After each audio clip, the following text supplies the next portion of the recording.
I see her rolling up, Uber black Cadillac, high heel boots, and a sexy you're on your phone, so it is what it is. So, guys, welcome back to the Now You Made It Awkward podcast, episode 43. I am Shoky, of course, and you can follow me at all the Shoky-related things down below. However, one of those things, actually two of those things, has now changed due to an announcement I made last week. And I'll go more into that here in a little bit. But over here, I do have the Rusty.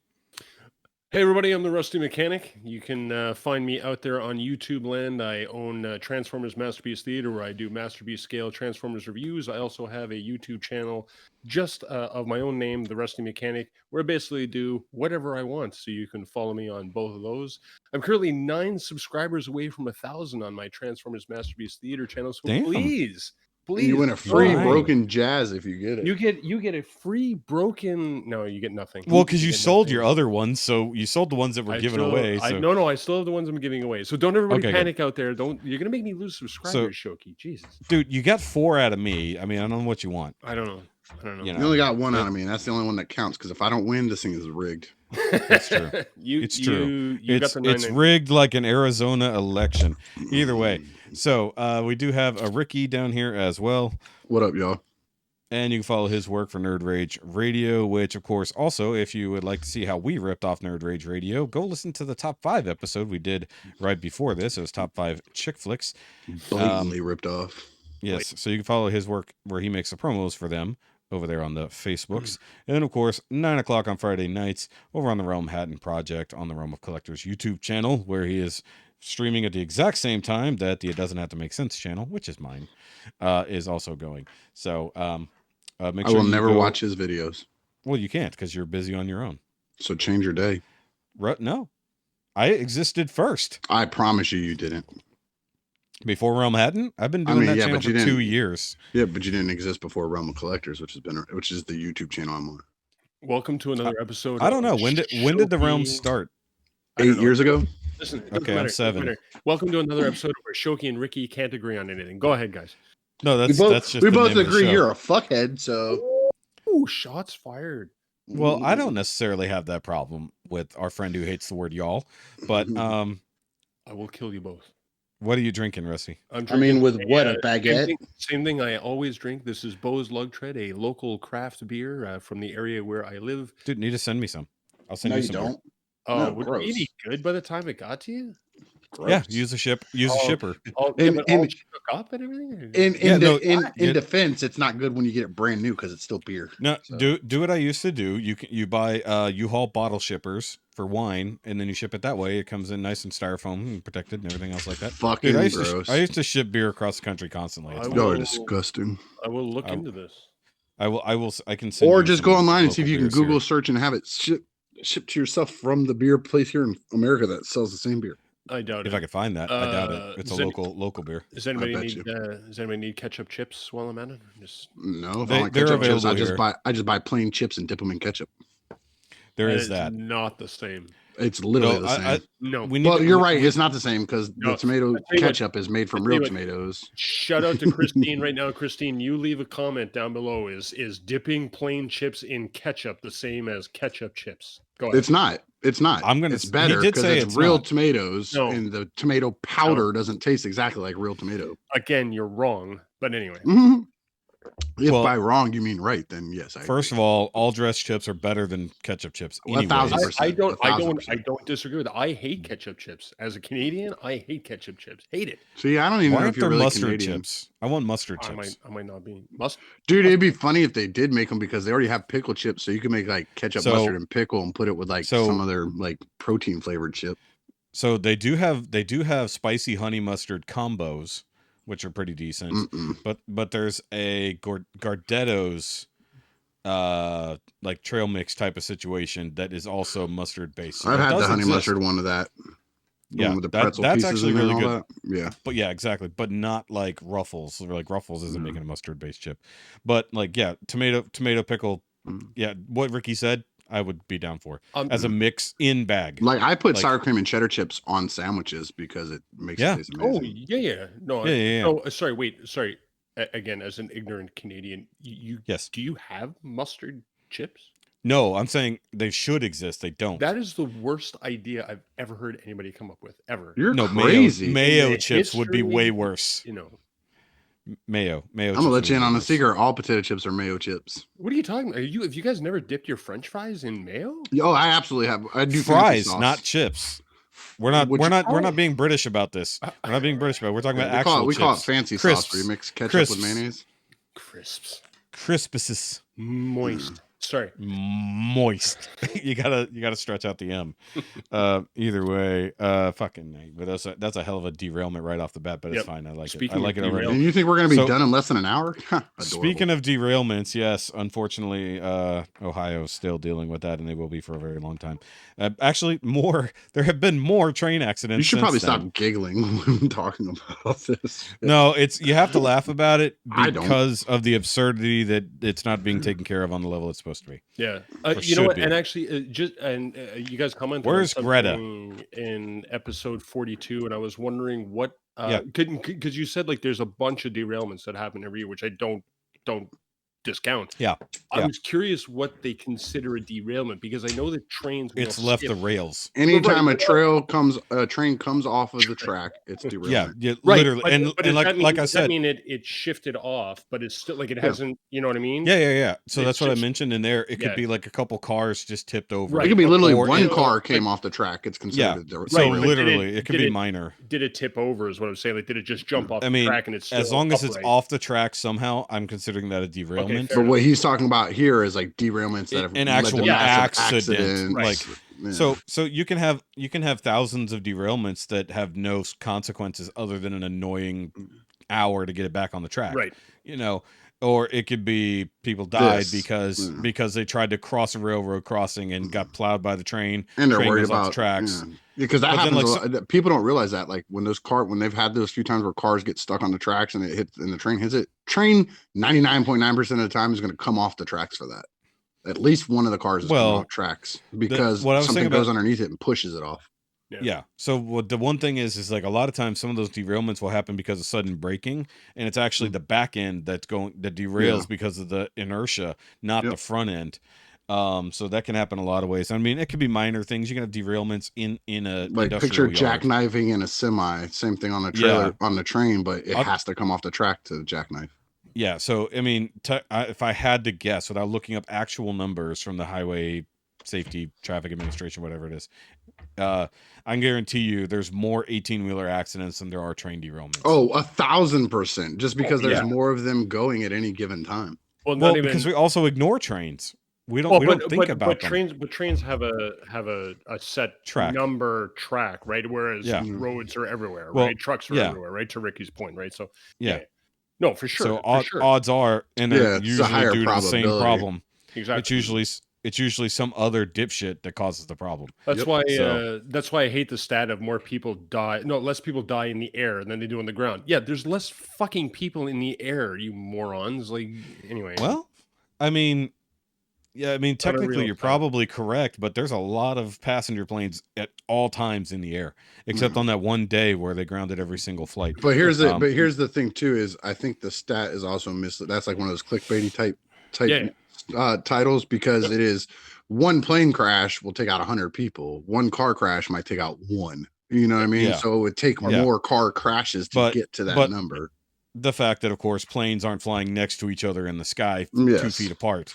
You know, or at least if we had skyways, like if we had flying cars, 100% it would be as bad as it would be on the ground. God. If not I can't worse. Everybody's like, I can't wait till we get to that, like flying cars like they had in Fifth Element. I'm like, have you seen idiots fucking driving cars that are stuck to a ground? Could you imagine if they had 360-degree capabilities with their vehicles? Get the fuck out of here. Like flying cars would have to be autopilot always. Like there's no way they would allow anyone to legit fly their own car, because they'd all be too stupid. We've all played video games. Like we'd have to get past the video game generation to allow. It'll never happen. Yeah, well, it'll never happen. Like, because you get those idiots out there who just play flight simulator, dogfight games, and they're like, "Oh, I can now fly my own car. I'm gonna do this," and they're gonna be flying next to each other. Oh, remember that one time in Fifth Element when he turned off the autopilot and just fucking dived straight out there? I'm gonna do that. So here's the thing: flying cars are going to be ruined by people like me and Rusty who modify and want to go faster, So you More got the importantly, idiots. it's going to be ruined by people like me who goes, hey, you remember when Anakin jumped out of this fucking flying car and he caught the lightsaber on the fucking way? I'm going to do that shit. I'm going to be the one driving. I'm going to talk my friend Actually, into Anakin driving. didn't catch the lightsaber. Yeah, I know. Obi did and put it back Obi in the did seat. in the car. Yeah, Anakin which is still just impossible. guided himself. Which is still impossible. Well, you got to think he could know it's coming and then force pull it towards him. Get the fuck out of here. The This is back concentration when the levels it Force was takes to important. use, yeah, but you have to use concentration for the Force. How can you concentrate on something he can't see? And by the way, Rusty, we're talking about, what is that? What are you drinking? What do you it's got there? well, the glare is killing it. It is. It's belching beavers, peanut Now butter, you know why he milk burps stout. all the fucking time. Dude, I got it. Listen, one of the beers that I really like in the area is actually called Flying Monkey Juicy Ass IPA. So hell yeah, that's a great fucking name. I like the name. By the way, We're also Flying Dog. We're also Fucking talking about idiots. We're also talking about a universe where a baby Yoda, whatever species he is able to already use the Force. Don't call it a baby Yoda ever. Well, he's 50 some odd he's years also old. 50 so years yes. old. He's still a baby. No, he's Well, not. just because they age slow. He's a juvenile in his species, but he's still 50 years old. He's got 50 years of using it. I got. You don't know that. I got a 2-year-old dog under my table that's considered a teenager. So yeah, look, you don't know how high years. his midichlorian count is. Don't fucking judge him. Yeah, but you can have a high midichlorian count and still be a fucking dickhead. You can still be a 6-month-old puppy for all that matters. Nerd. All anyway, right. Oh, by the way, I would like to also, since we're talking about horrible things, there's been another 6.4 earthquake in Turkey/Syria now after 2 weeks of these people going through hell. So I know you guys mentioned it last time. So again, mentioned it. That is crazy. That is crazy. Hope they're all doing okay, but Jesus Christ. I think it's either underground nuke testing or the kaiju attack is imminent. Rikki, help me, Rikki. No, because Rikki has a very fucked up nihilistic view on shit like that. So I hope it's kaiju. If you've never gone back and listened to the old episodes, I've talked about it before. Yeah. It sucks for them. I have empathy as a human being, knowing that human lives are being lost, and I have empathy for their families who are losing loved ones, but I don't care because it doesn't affect me. No, I'm talking about he thinks there's nuclear testing happening underground. Oh, it could be. Could be. We did that, but we've done that. I mean, like we've done that in the United States. We do it in old copper mines that are empty. Yeah, do it down in the desert. That's why nothing. Dude, that's why Nevada is such a fucking mess. Like you can't do much with most of Nevada for that exact reason. Arizona too. I like to live in a world where I believe that people are not firing off nuclear weapons underground, a civilized, like a built up. Dude, I'm sorry to tell you that was happening before your parents were born. We did it in the Philippines for how long? Before we said, "Oh, people are somewhat near here. Maybe we should stop." 2023. So I like to live in a world where I believe that in 2023 we're not firing. That back in 1948 they weren't already doing that. Or in the 50s or 60s or 70s. Christine. However, this is how we get Godzilla. Okay, I just want it to fucking be kaiju because kaiju bring the world together. And it's better than fucking Chinese balloons. Well, the fact that you're calling it Godzilla instead of Gojira means you're already doing it wrong. Well, I'm going from the American perspective.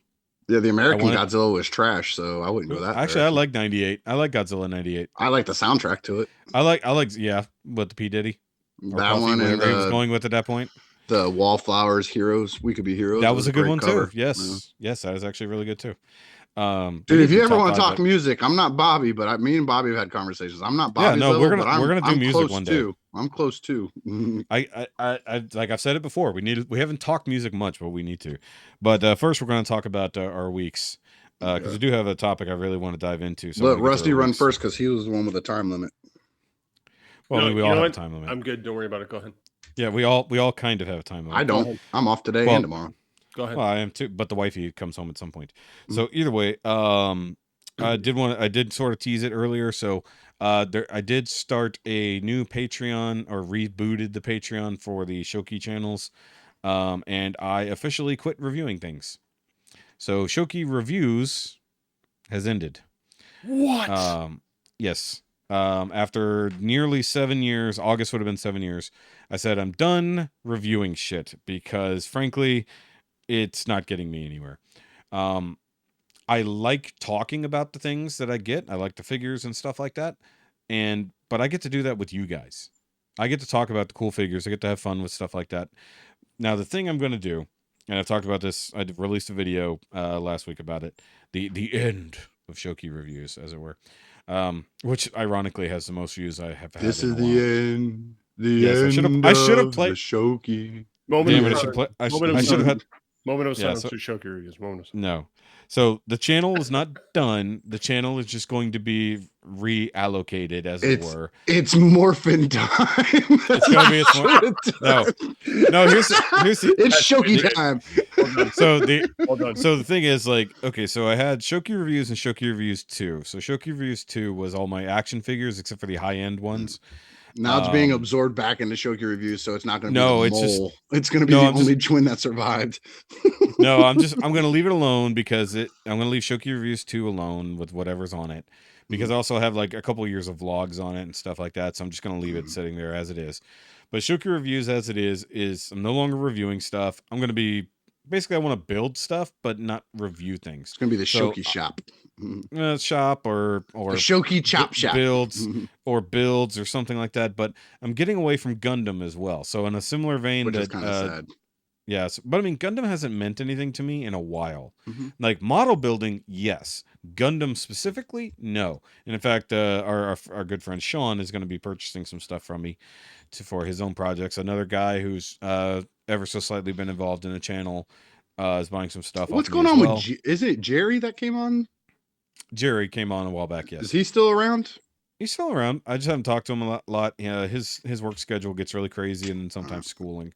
So he's an admin of the Shoky Discord. So like we talk every now and then because there was a minor issue with a particular person a little while ago, and we had to have an admin chat.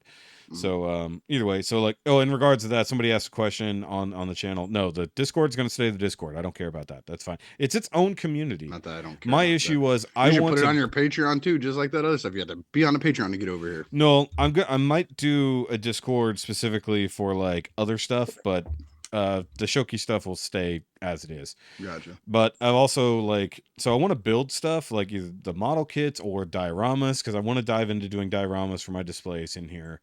And basically it'll be like, all right, make sure you lock your Patreons so they can't share the videos. I know that sounds stupid, but if like, let's say I'm a viewer of Shoky reviews, like a normal viewer, and I'm on your Discord. If they're going to just take your videos from Patreon and drop it in that Shoky reviews Discord, then I don't need to pay to be on your Patreon. I can just watch it for free on Discord. Yeah. That's not a problem. I believe all right with that. So the thing is, like, I want to show off an end result so that the normies can see it, but I want to show the progress and all that stuff. Basically, I'm going to be borrowing a little bit of what Bobby has done. In fact, this show will be like not behind the paywall by any means.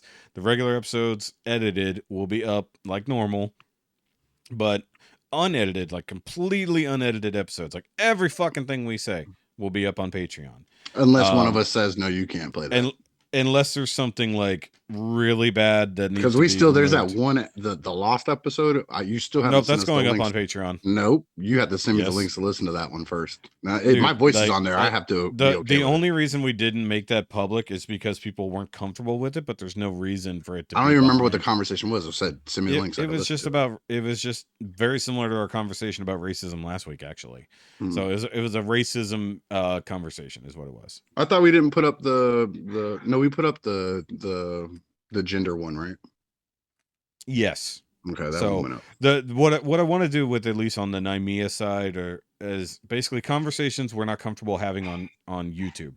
Like things that YouTube would potentially flag will be behind the paywall. Extras, which generally that would fall under, will also be behind the paywall. But bonus episodes are strictly going to be on YouTube. Not uploading bonuses to SoundCloud anymore, or not SoundCloud. What the hell is it? Podbean. So regular episodes on Podbean. YouTube will be regular episodes plus bonuses, extras, and unedited content, including video content like our top 5 that we just recorded, will also be on there, so you can see our beautiful faces, showing you our beautiful faces and or other things. I prefer handsome. Handsome, yes. Okay, fine. I feel like Shoky's saying he's going to show us his penis on Patreon. I won't do that because that still is a terms of service situation. So either way, but basically I've just had the same problem with, like, I don't feel like there's a community involved and stuff like that, and that's going to be part of the conversation we're going to have later. But basically I want people who give a shit come support. And then the other channel, it doesn't have to make sense. Going to be working a whole thing with them with like private live streams, basically, like because YouTube's copyright system is so stupid. I want to avoid that entirely. So if they have request streams, we can actually sit down and do that without having to deal with YouTube's copyrights. So that's going to be that other part of that. So that's a big change that's coming here. And a few people have signed up, mostly from the It Doesn't Have to Make Sense channel, but a few people who listen here as well. So thanks to anyone who has joined up on the Patreon. We appreciate you very much. I didn't. Not yet. Oh, not yet. This motherfucker says. Yeah. But you're gonna be like, well, I want to listen. But basically, like, I got tired of sitting and talking to myself. Like, I'd rather sit and talk with you guys. Like, I've spent 6+ years sitting and talking to myself in front of those bright ass lights.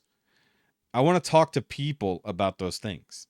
Like, so I'm still going to be doing my initial reactions and out the boxes to figures, Transformers, all that shit. So that I still kind of have that review kick, but without having to sit down and do a formal fucking review, you know? And like, for me, the growth hasn't been there. Like, to not hit, I've been doing it almost 7 fucking years. And like the last year I've struggled to gain like 200 subscribers. What are you at right now? It's 9660. Okay. Like, my goal was to hit 10,000. Yeah. And other than doing like a sub drive, which like, oh, I'm going to do a giveaway at 10,000. Fuck that. I did that all in the early days. And it worked, yes, but then like sub numbers don't turn into view numbers. If we're 9,600 subscribers and I get like 100 views on a new video, if that. Yep. But my old shit still gets thousands of views a day. So it's like, they're not here for anything I'm currently doing. So they want to come here for the pigeonholed content. It's going to stay there. Yep. But the stuff that I want to make in the future is going to be different, you know?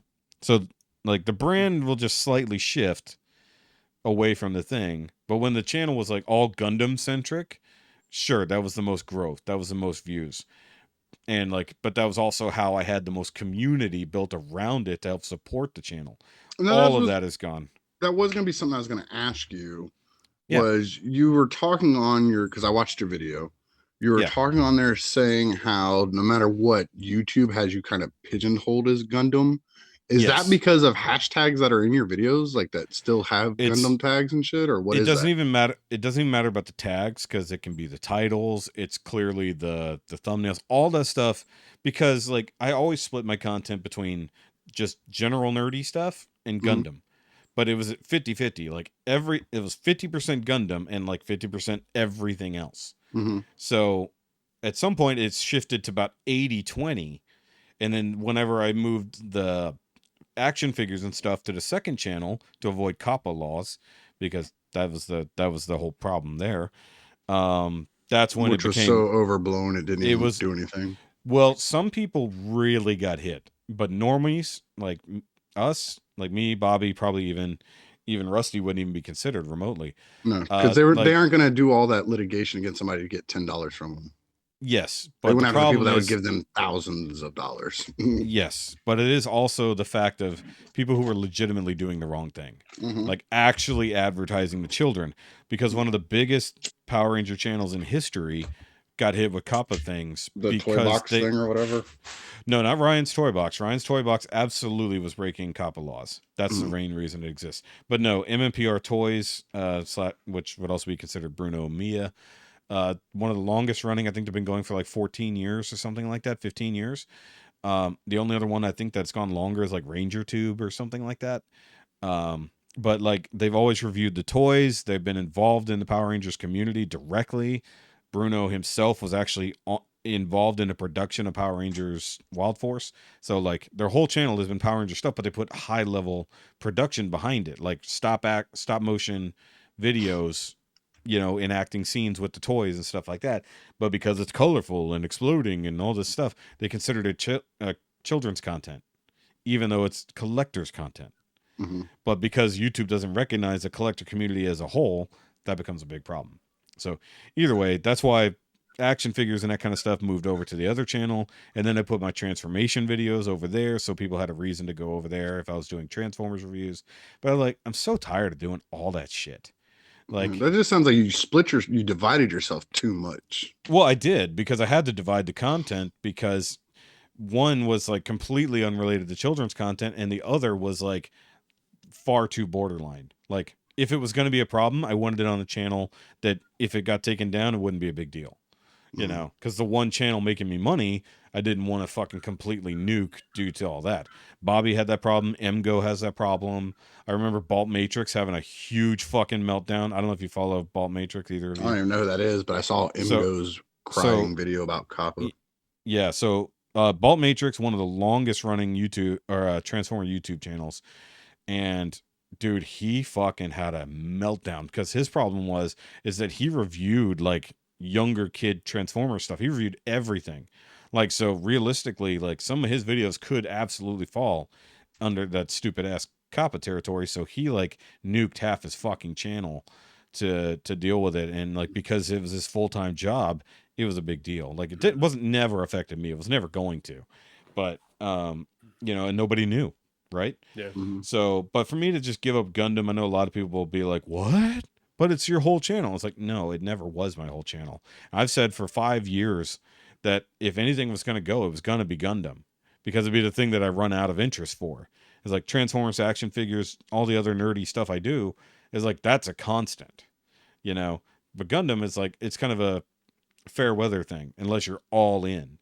And like the guys who are all in, they have hundreds of thousands of subscribers. Me, can't even crack 10,000 in 7 years. Yeah. So I said, fuck it. You know, I was like, look, I'm going to do what I want to do, but I can't keep being pigeonholed as this thing. And I don't want to review anymore. I want to make stuff. You know, like I'm getting more into cosplay stuff in a way. I want to build dioramas. I want to fucking customize shit.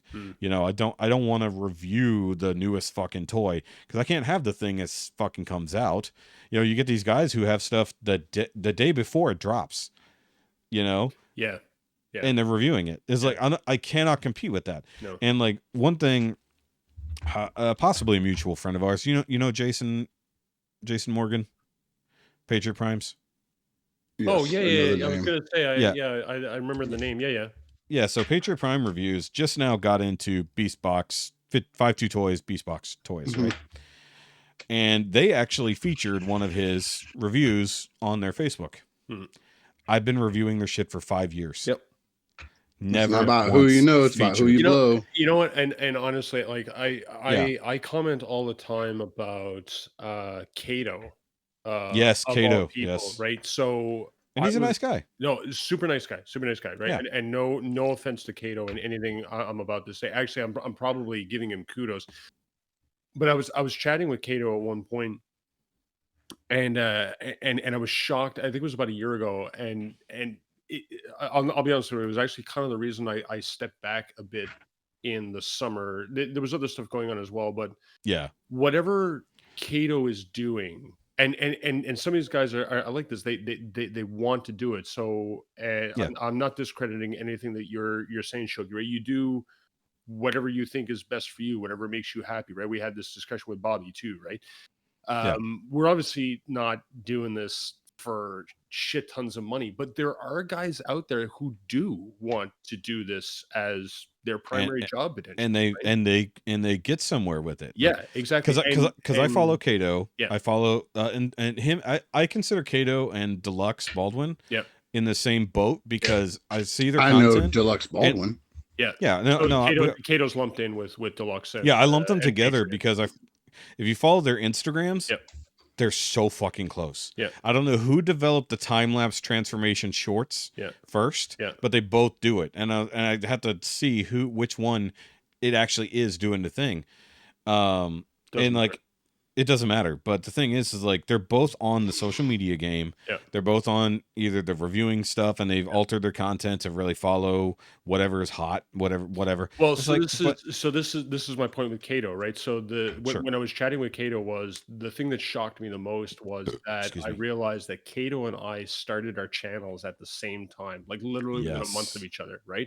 That you go and look at Kato's content and you go look at my content. Now, to my own credit or detriment, whatever you want to call it, right? When I started out doing my channel, I made the decision. I said, I just want to do Masterpiece because that's what I want to collect. That's what I know. I'm just doing this for shits and giggles. I don't care really about I literally wanted to do it to see COVID was one thing. And I think Cato, when I was chatting with Cato, he was in the same boat. He was like, I'm sitting at home doing nothing. I've got all this stuff sitting on a shelf. Yeah. Right.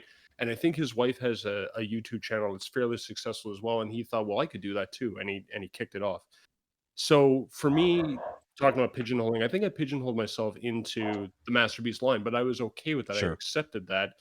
And I literally was doing it from the perspective of, I wonder if I could get 1,000 subscribers. Like, I wonder if I could make a video that would get 1,000 views, right? Yeah. Yeah. And Cato took it from like I think he started out that way too, but he very quickly shifted into a different perspective in that he Yes. drove to, this could be something that I could make successful, right? Yeah. And Yeah. that guy pumps out like a video It's a every grind. day. Yeah, it's a super grind. And I'm just not willing to put in that energy and that effort, So- right? But he is. So And anyone not familiar with my early days on YouTube, first of all, I started my original YouTube to upload videos for a beer chugging contest, which was fun. nice. But after that, and then I uploaded the one machinima that I was a part of, which is a private video now because it has my real name on it. So, but it was a whole show that we developed, and we unfortunately died after episode 1, but it could have been a good show either way. But when I started, I had so much stuff. Like, I already had like 100 Gundam kits. I already had Transformers. I already had a bunch of other stuff. And I started it actually when our local Hastings, if you know what a Hastings is, shut down. And I bought a whole bunch of their nerdy crap on clearance. So I'm like, I'm going to review all this dumb stuff. And then I got into the world of Nintendo figures, from Jack Pacific. So I started reviewing that. And then, like, I was one of a few people who were reviewing those things. So those started getting a lot of views. And then I had already made real quick before videos. you move past that, the world of Nintendo, did they ever make a Bowser? Yes. Okay. I told you that. I don't remember. Bobby has mine. Oh, you piece of shit. Well, you didn't want them back then. I did. You just I sold that to Bobby like a year ago. Either way. So anyways,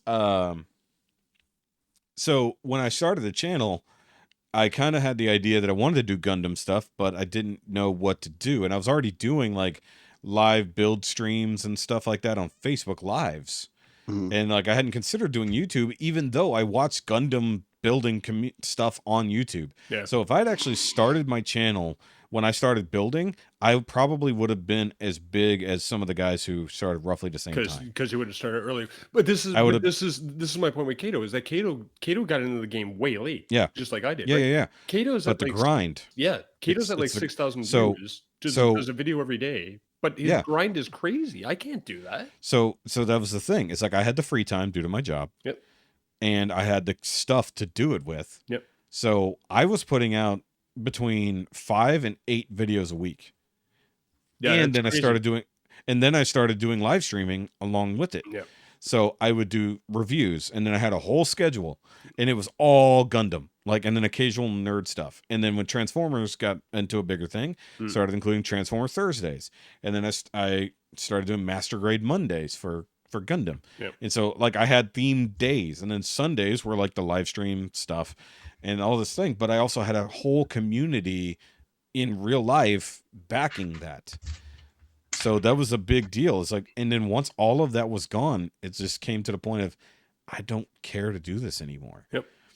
It's like even though, and the irony being, after January, I noticed so many more views happening. It's like January sucks for YouTube, period.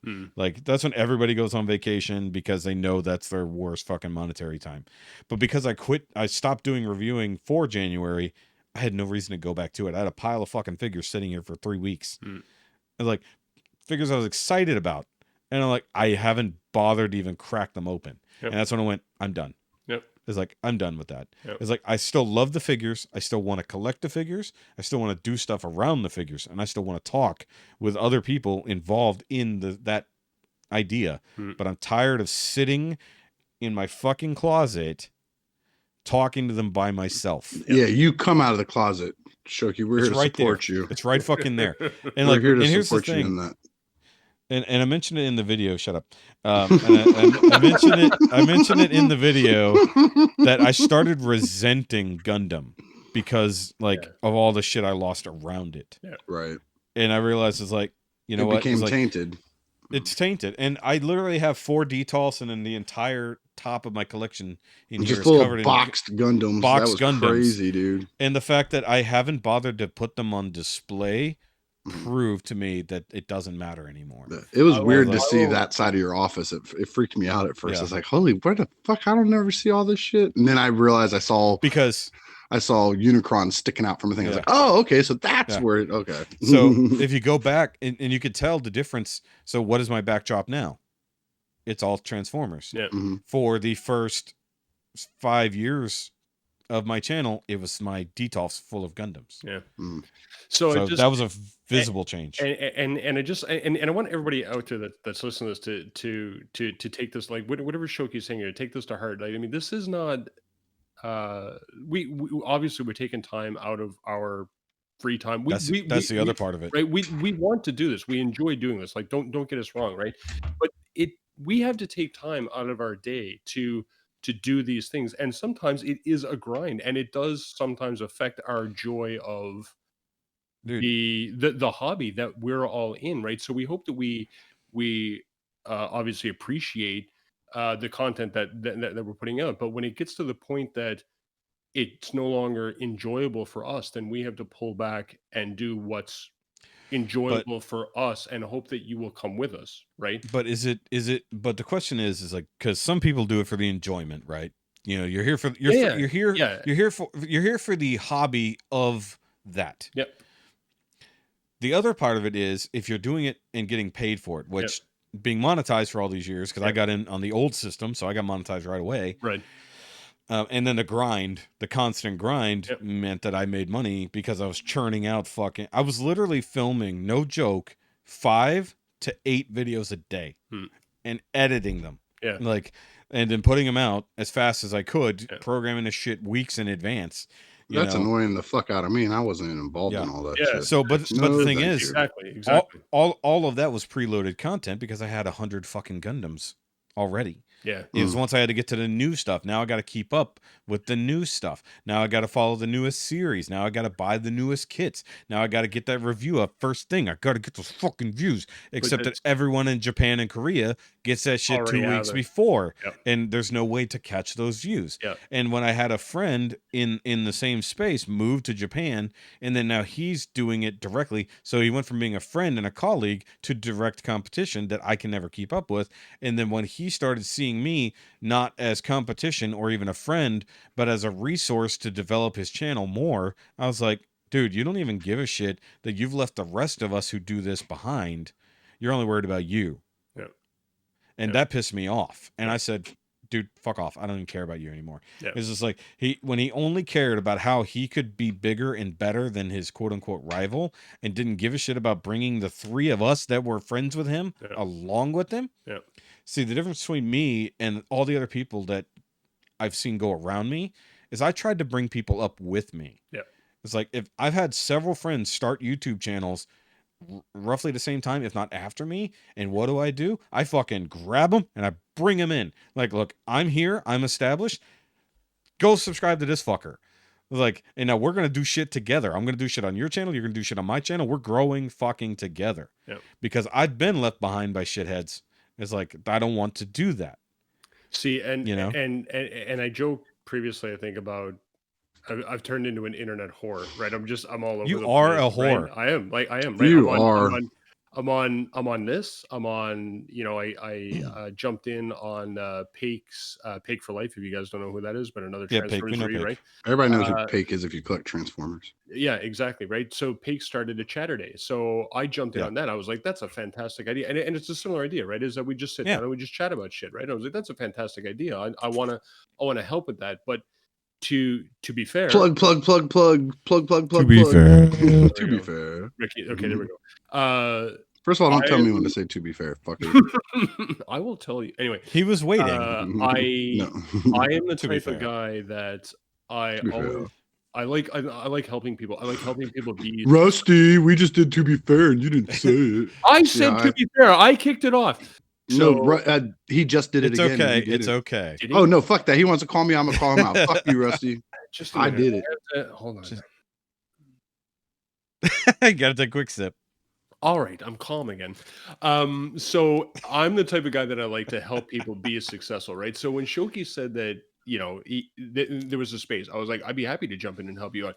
Paik started the Chatterday channel. I was like, I'd love to help you jump in on that and be successful, right? So the idea again being of doing something that you enjoy, right? And it's funny that we sometimes will see each other as competitors, right? Yeah. And again, like unless you're literally trying to make this a business, right? Yeah. It has to be something you enjoy. Even Bobby, right? Bobby's well established, right? But Bobby admitted that he needed to make adjustments to his channel because there was stuff that he was doing that just wasn't enjoyable to himself anymore, right? Yeah, he's made changes over the last few years. Like, yeah. So my point is, Shoky, I applaud you for recognizing that there's stuff you're doing that is just not enjoyable anymore, and make the adjustment. Do whatever makes you happy. Yeah. And everybody else out there, same thing. Go fuck yourselves. Go fuck yourselves, but do whatever makes you happy. And I'm not gonna lie, to have sunk so much time and effort and money into the channel and to have virtually no return is a big deal. And like, that's where I said, okay, look, I killed the Patreon before because I lost all my Patreon subscribers at the beginning of COVID, because money was tight. Right. And I understand, totally makes sense. But then like, okay, now I started a channel memberships and then I lost the fucking channel members. They're like, okay, so now I'm making specific content for people who aren't even watching it. And then I'm making content for me that no one's fucking watching. It's like, okay, so how about I just make content for people who actually want to fucking see it? But then here's my question. If you said you have like 4 people on Patreon. Yeah. What's your number? What if it only stays those 4 people forever? You still going to keep? And I'll be okay with that. I was like, I don't need to get rich at it. Yeah. Mm-hmm. But I also want people, because there's the same thing Bobby has said. There's a financial incentive. Mm-hmm. Like, you're paying to see me make content for you. Everyone else is not. But what I'm saying is 4 people is not going to be enough for you to keep buying stuff. But you're still going to have to spend your own money. But the thing is, I'm not making that content for those 4 people. I'm making different content for those 4 people. Those 4 people who signed up are on a different level. That's why I also split the Patreon depending on what people want to see. If I get hardcore Shoky subscribers who want to come over there and watch me talk about my figures, want to watch me do the DIY builds, want to watch me make cosplay shit, then that's awesome. Because like, that's what I want to make. And then the people who only want to watch for free and not give any effort, they're going to get the end result, but not the path. They're not going to get the shit people should care for.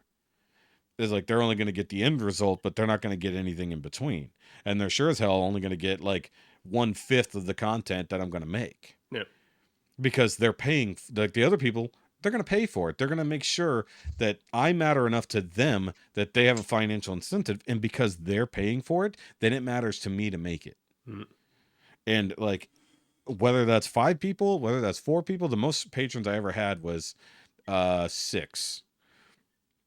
And some of those were like hardcore. A couple of them were friends of mine, stuff like that. They wanted to help support. And then we did a lot of cross stuff, things like that. So it is what it is. It's like, I don't need 1 million people to sign up. I'd be fine with like a dozen that actually give a fuck rather than the 9,600 that don't. Yep. I don't need those 9,600 people if the dozen signed up. Like, because it would be more money. If I had 10 people sign up, I'd be making more money than I made off YouTube. Period. Yeah. Like, that's the insane part. Yeah. 10 people signing up at the base, like bullshit Patreon prices would be more money than I make off YouTube. Yep. And that's the truth of it. Yep. Like, and it's not about the money so much as I want the community feedback that I'm lacking. Yep. Like, so sinking time and effort into doing this podcast, sinking time and effort into doing stuff with the reaction channels, and then building the stuff that I want to do behind the paywall. If people want to care and come in and see that shit, then I'm happy for it.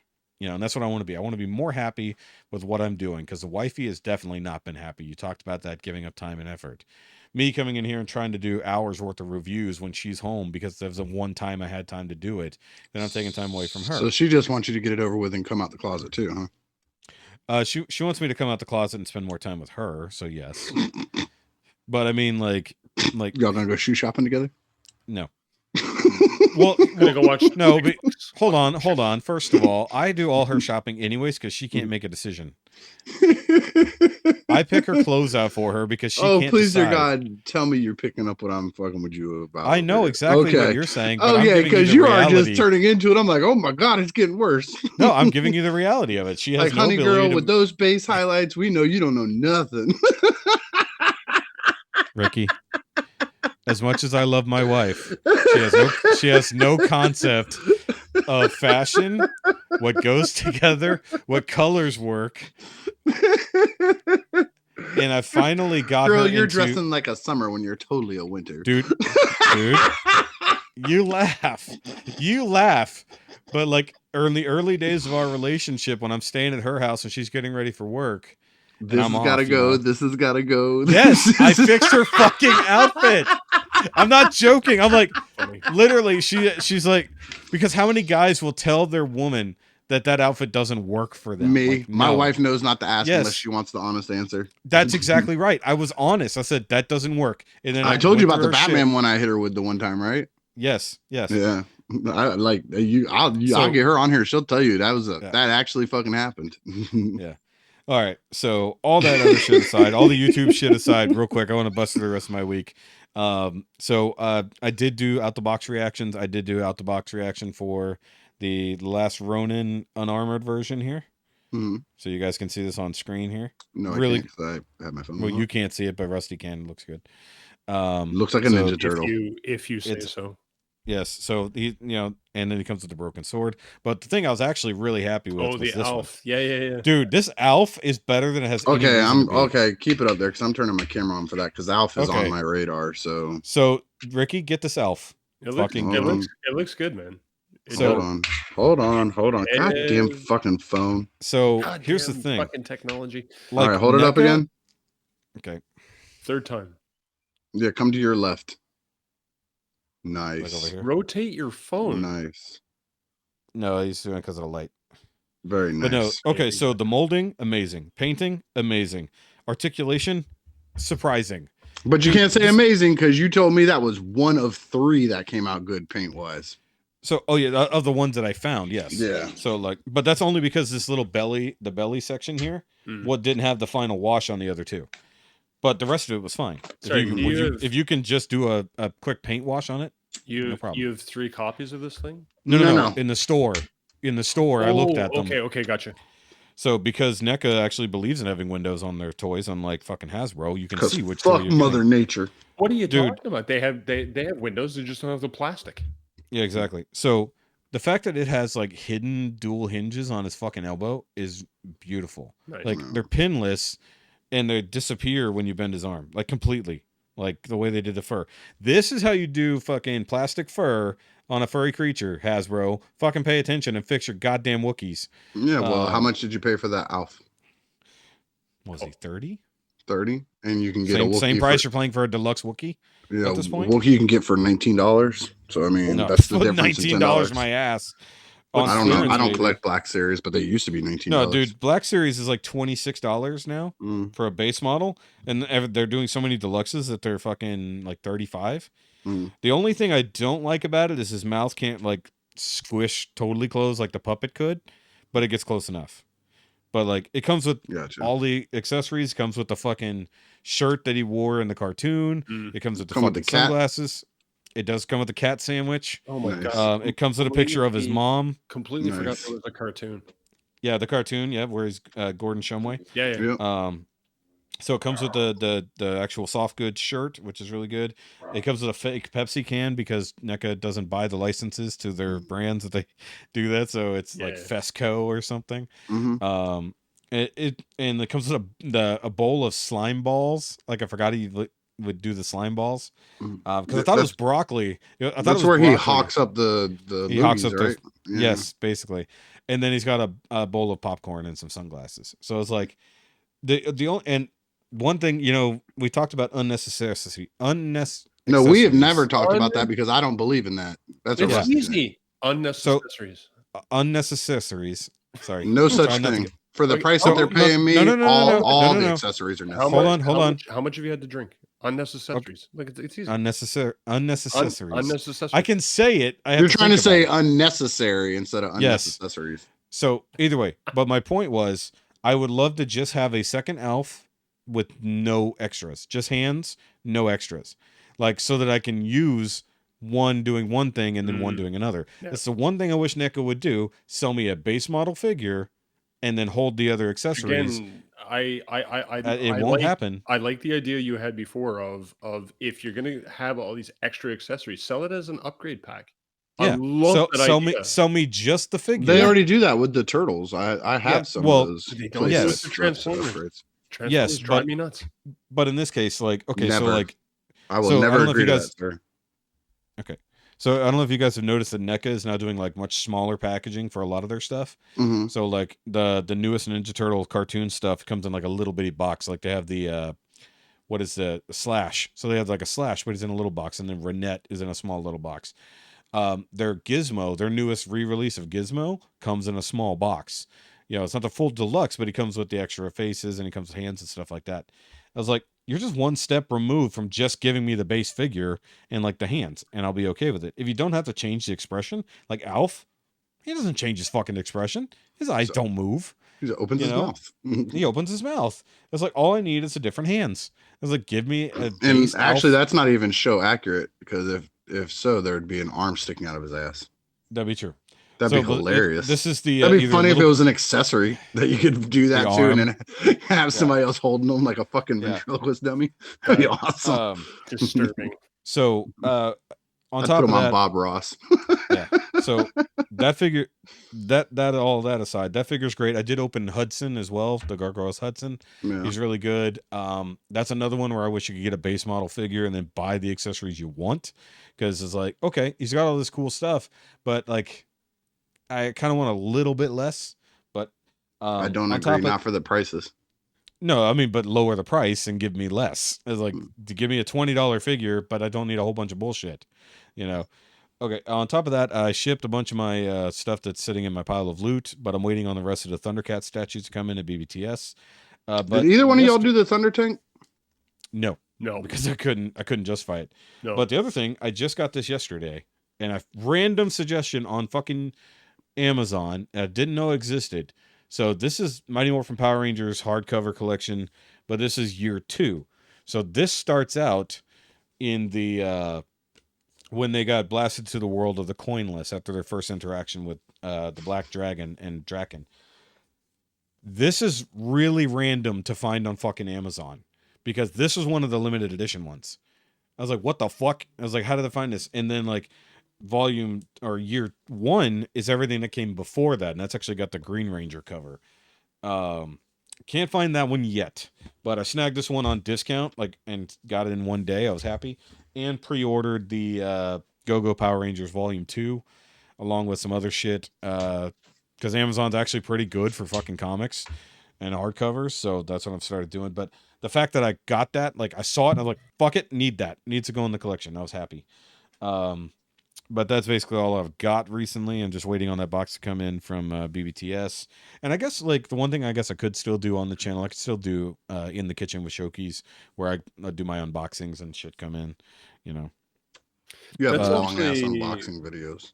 I know, it's fun for me. So, yeah, I find when I do my unboxing / initial impression videos, those are the ones that I have the most fun with. Yes, of course. Because it's not regimented. The 20-minute review where I actually write up a script for myself, try to throw in some jokes and stuff like that takes a lot of effort, right? Whereas I can just sit down and be like, you know, like you're getting that like especially if you're a non-funny Canadian, that'd be hard to write jokes. That's hard. I know a lot of funny Canadians. I know a lot of boring Floridians. John Candy. He was funny Canadian.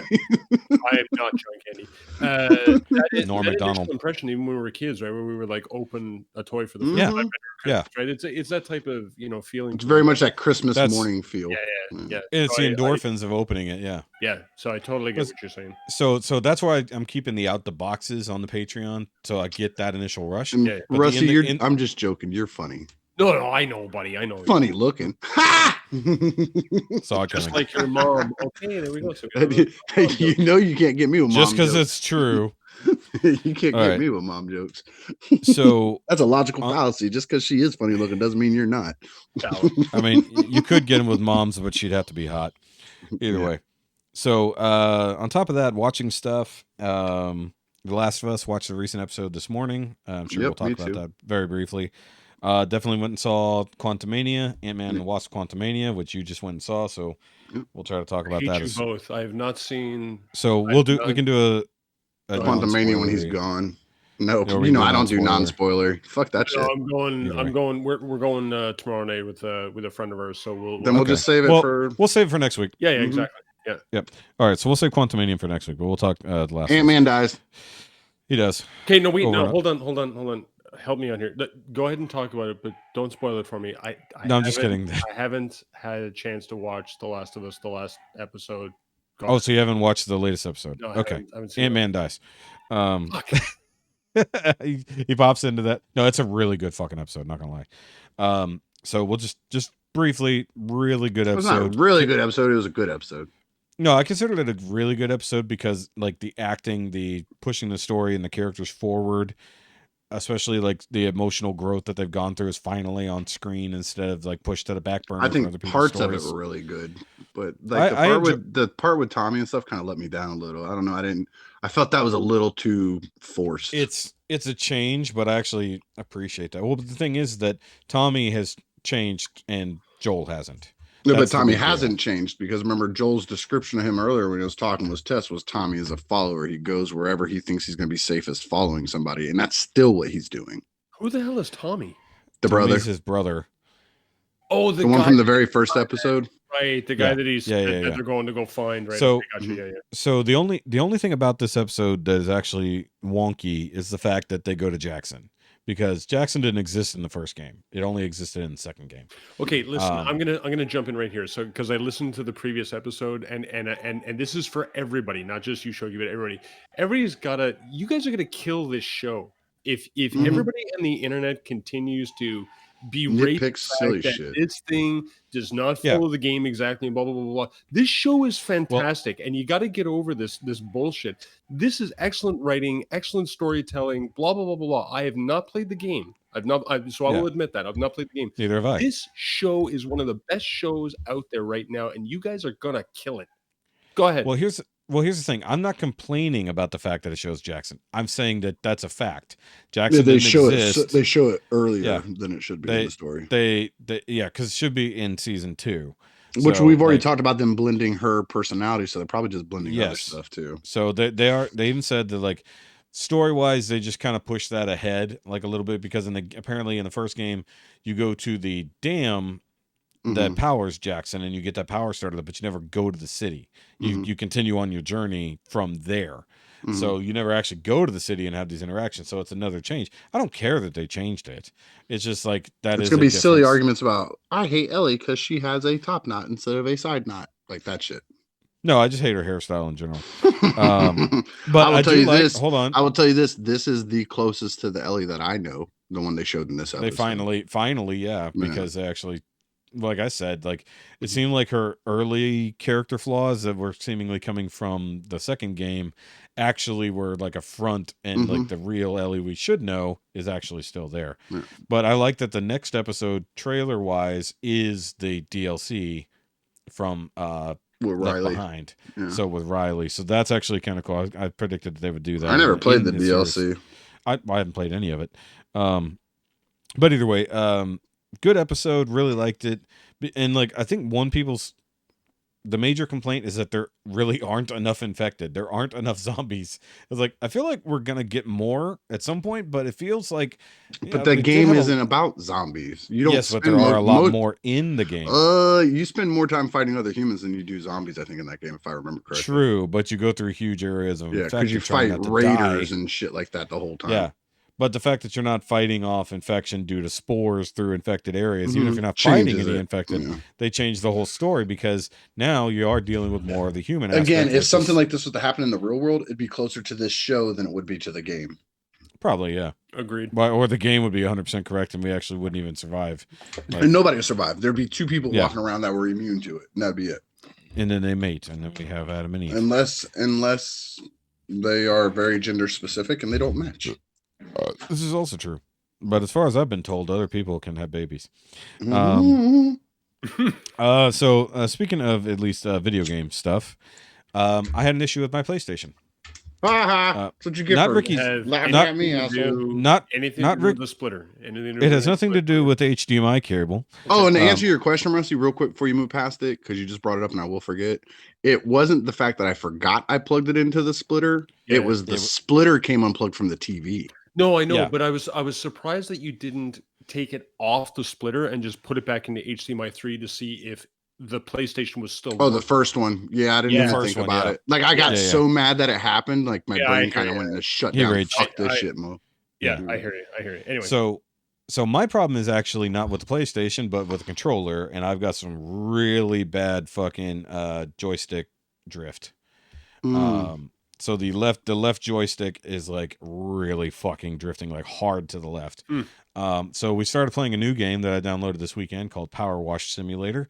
God damn it. No, here's the thing. Like I got it because I know what the game is, and then I got it because Jessica needs to calm the fuck down and like meditate a little bit.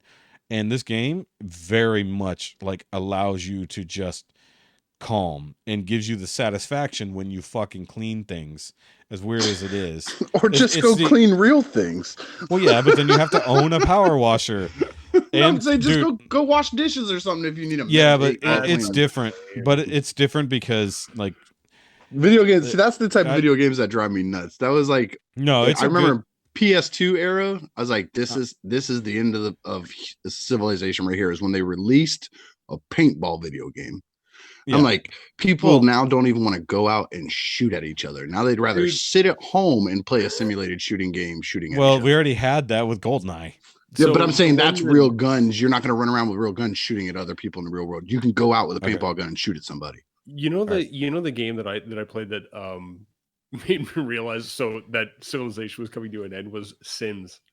When I started doing laundry in a video game when I had laundry to do in my bedroom. I agree. For 2 hours, and I was like, no, I can't play this anymore.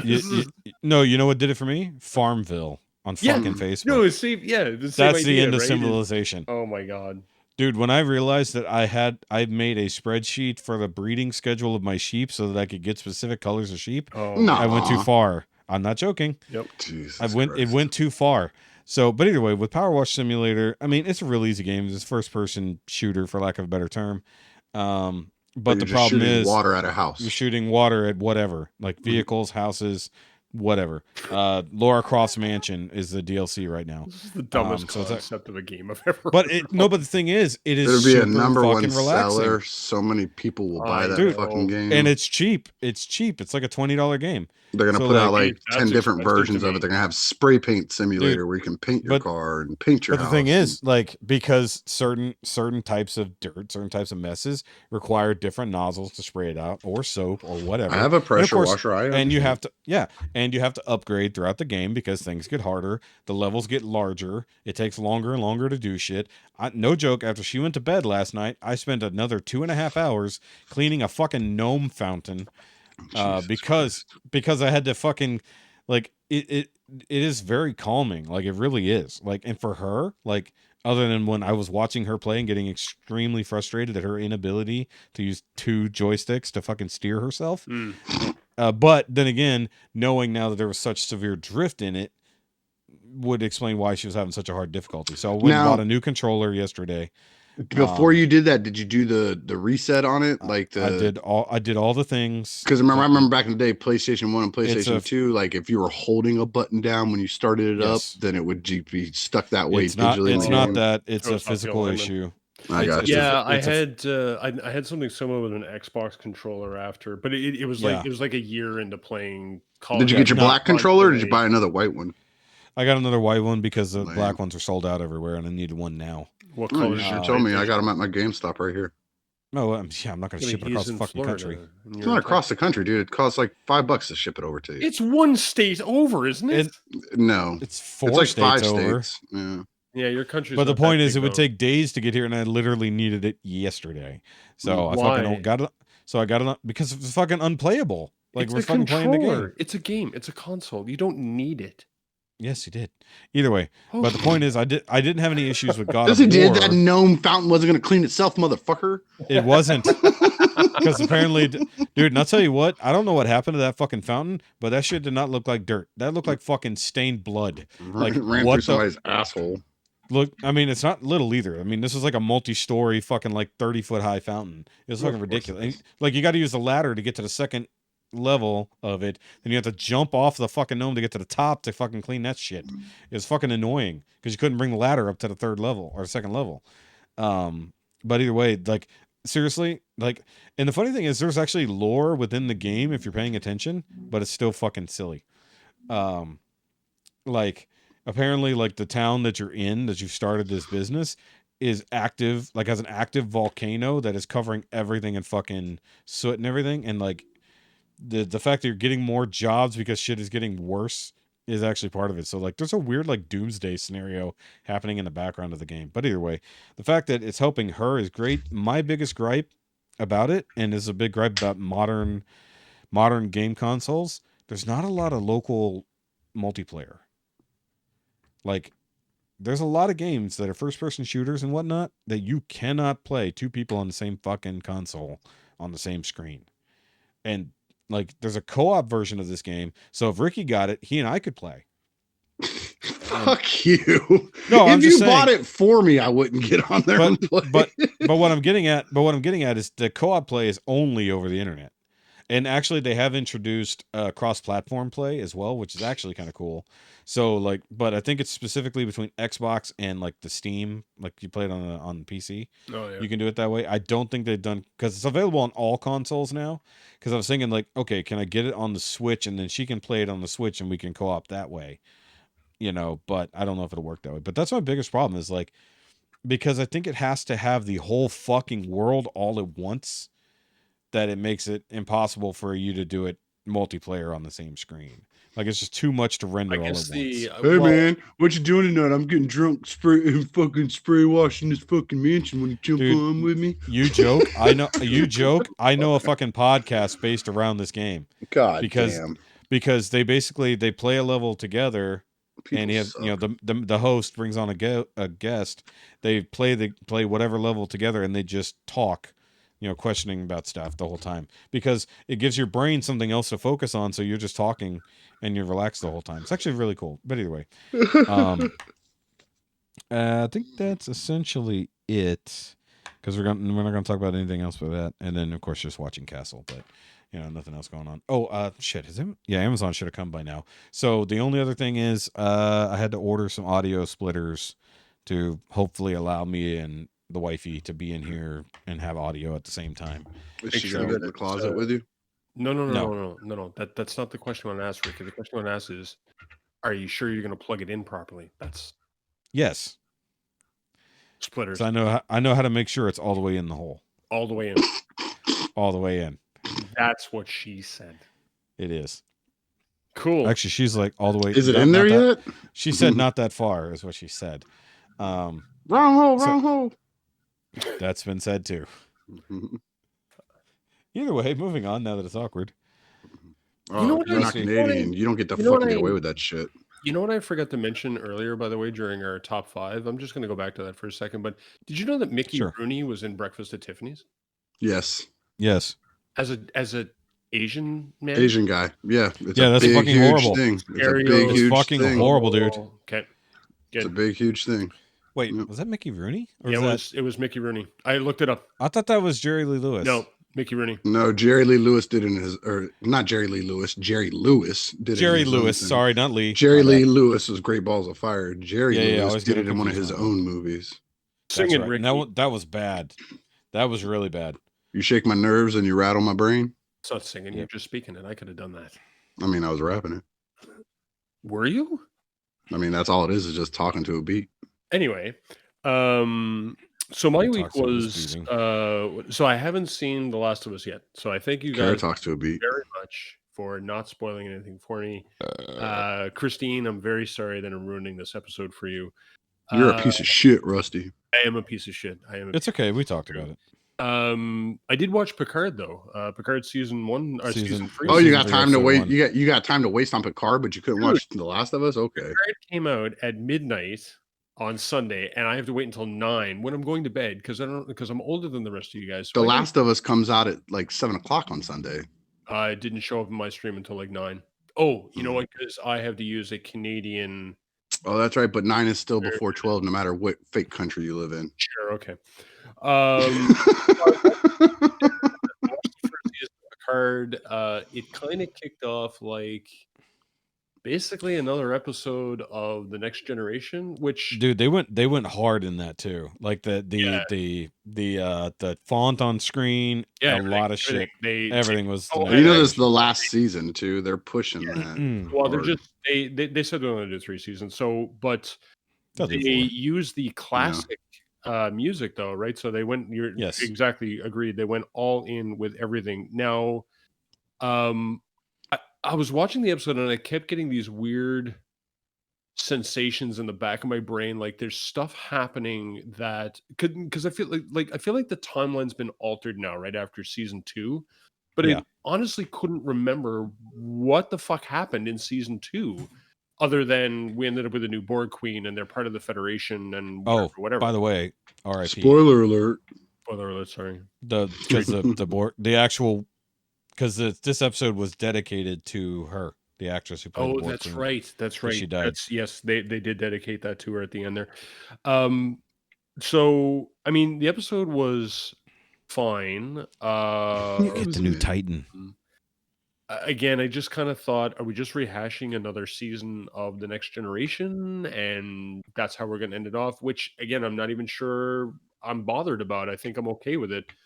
The thing that kept bothering me was and I like threw this guy's out in the chat randomly, you guys, but I was like, can we stop referring to 7 of 9 as 7 of 9? Can we just call her Annika now? Why? And they did that. Why do we? They did it once. No, she did it. She said it was because of her new captain. Yeah, she said the new captain wants me to be referred to as Hanson. But Picard kept referring to her as 7, and I'm going, just stop calling her 7. Nope, I will always refer to her as 7 of 9. I mean, she was 7 more than she's been Annika.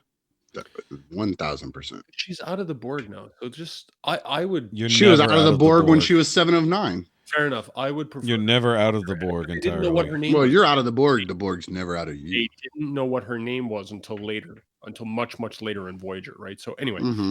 No, I would just that's not true. How did they know her name in the episode Scorpion? Because Chakotay patched in whenever they were going up against.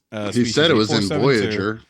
Yeah, he said later in Voyager. It wasn't later in Voyager. It was whenever she was there. It was in the episode Scorpion because that's when they betrayed the Borg. Oh my fucking god! I can hear your nerd dick getting harder. So he was digging into her brain through the node because remember Chakotay got taken by the Borg briefly. Yeah, he was. He was digging through her node. I'd dig through her node. He dug through her mind. The first revelation of her name was whenever she patched into the console on Borg Voyager to take control to do whatever, and then when she did that, he was connected through the things in the Jerry Ryan could still get either way. Yeah, basically. They found her name in that episode. Jerry Ryan is extra hot, and I love her. She is still hot. I'm not even a blonde person. I'm not big into blondes, but Jerry Ryan can get it. Yeah, because she was more of a strawberry blonde, anyways. Anyway, I thought the episode was fine. Again, I just felt like there was a bunch of stuff happening in it that made me go, I almost need to go back and like it almost makes me want to go back and watch every single episode of Star Trek that I've ever seen, every movie, because God damn, that would take a while. I know. But a long while. It's like they've merged all the timelines together for this, and there were things that were happening. I was like, I feel like that's an Easter egg. I feel like that's an Easter egg. I feel like that's an Easter egg. That's what wait till the new Star Trek people start popping up in it. Yeah. Well, this right exactly, and then break the universe. Mm-hmm. Yeah. And what I thought was interesting in the episode too was that, and again, spoilers for anybody that hasn't seen it. The the guy that shows up at the end of the episode holding Riker hostage. I said Mhm. to I said to my wife, I was like, it's curious that in all of the trailers and the poster shots, whatever you want to call it, Will Wheaton, right, Wesley Crusher is not anywhere in these shots. Good. And then near the end of this episode, this guy shows up and you go, oh, which makes me again feel like, is there a timeline shift here that's happened that we're not? So what you're saying, Will Wheaton showed up? No, he didn't. No. But somebody else did. That makes you go, oh, so did they write him out for some reason? Anyway, so They should have. anyway, Oh, nothing wrong with him. it was no, there was nothing wrong with Will Wheaton. No, he's just Or become with kind of a douche nozzle. Will Wheaton. Not really. Think so?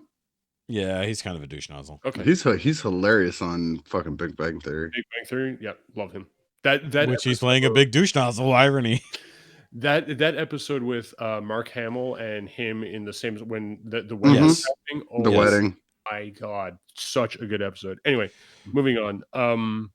I'm just happy we have a new not Enterprise. Oh, the Titan. The Titan A I'm sure is actually pretty cool. I'm sure the Enterprise. Give it time. Give it time. Exactly. Well, hold on. You know what happened? You know what's happening with the Enterprise, though, right? No. It's on a 5-year mission. No. Here's the fucked up thing.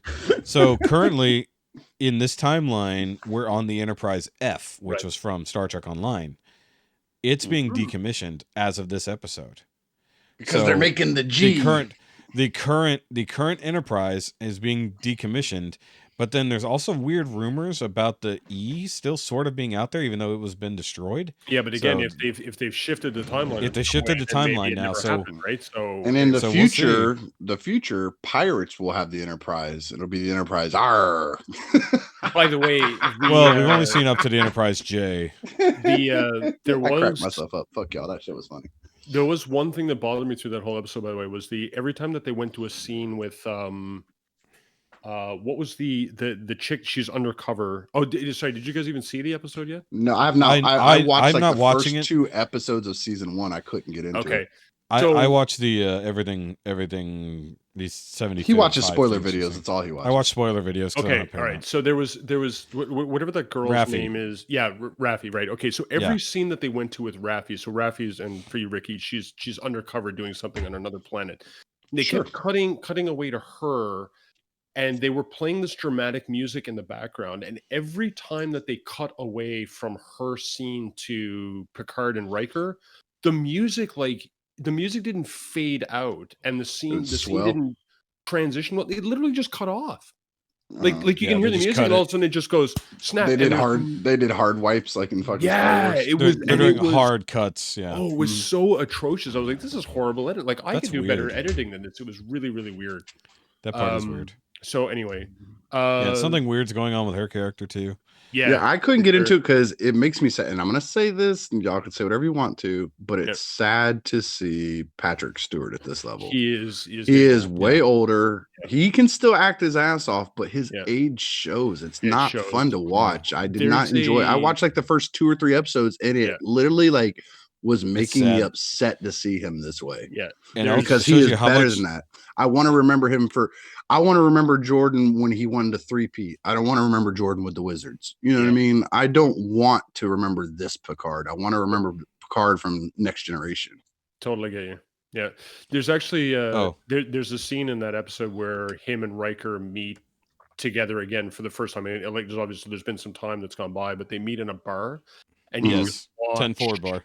Yeah, and you can watch Patrick Stewart having the conversation with Riker, and you just watch him acting, moving his hands, pointing at things, and that it's like watching your grandfather get older. Yeah, like that struggle. Like they can't point straight 80. anymore. He has like the crooked fingers, and like I don't need to see that. Like I get it. It's it's human life. We're gonna all get to that level. So I'm not saying it in a disrespectful way.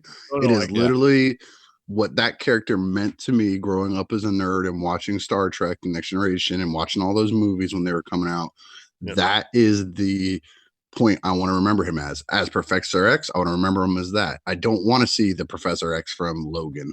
You know what I mean? Like Actually, I'm kind of on board for that. that one 'Cause worked Logan was because he good. was supposed to be that way. But in reality, that's just Patrick Stewart now. He was not acting like an old beat up man in Logan. Oh, That was just him Yeah, acting. that's true. Him now, exactly. Yeah. And that's He sad to evolved. me. He I mean, evolved we to all that. know he's gonna die. It's gonna happen. It's just human life.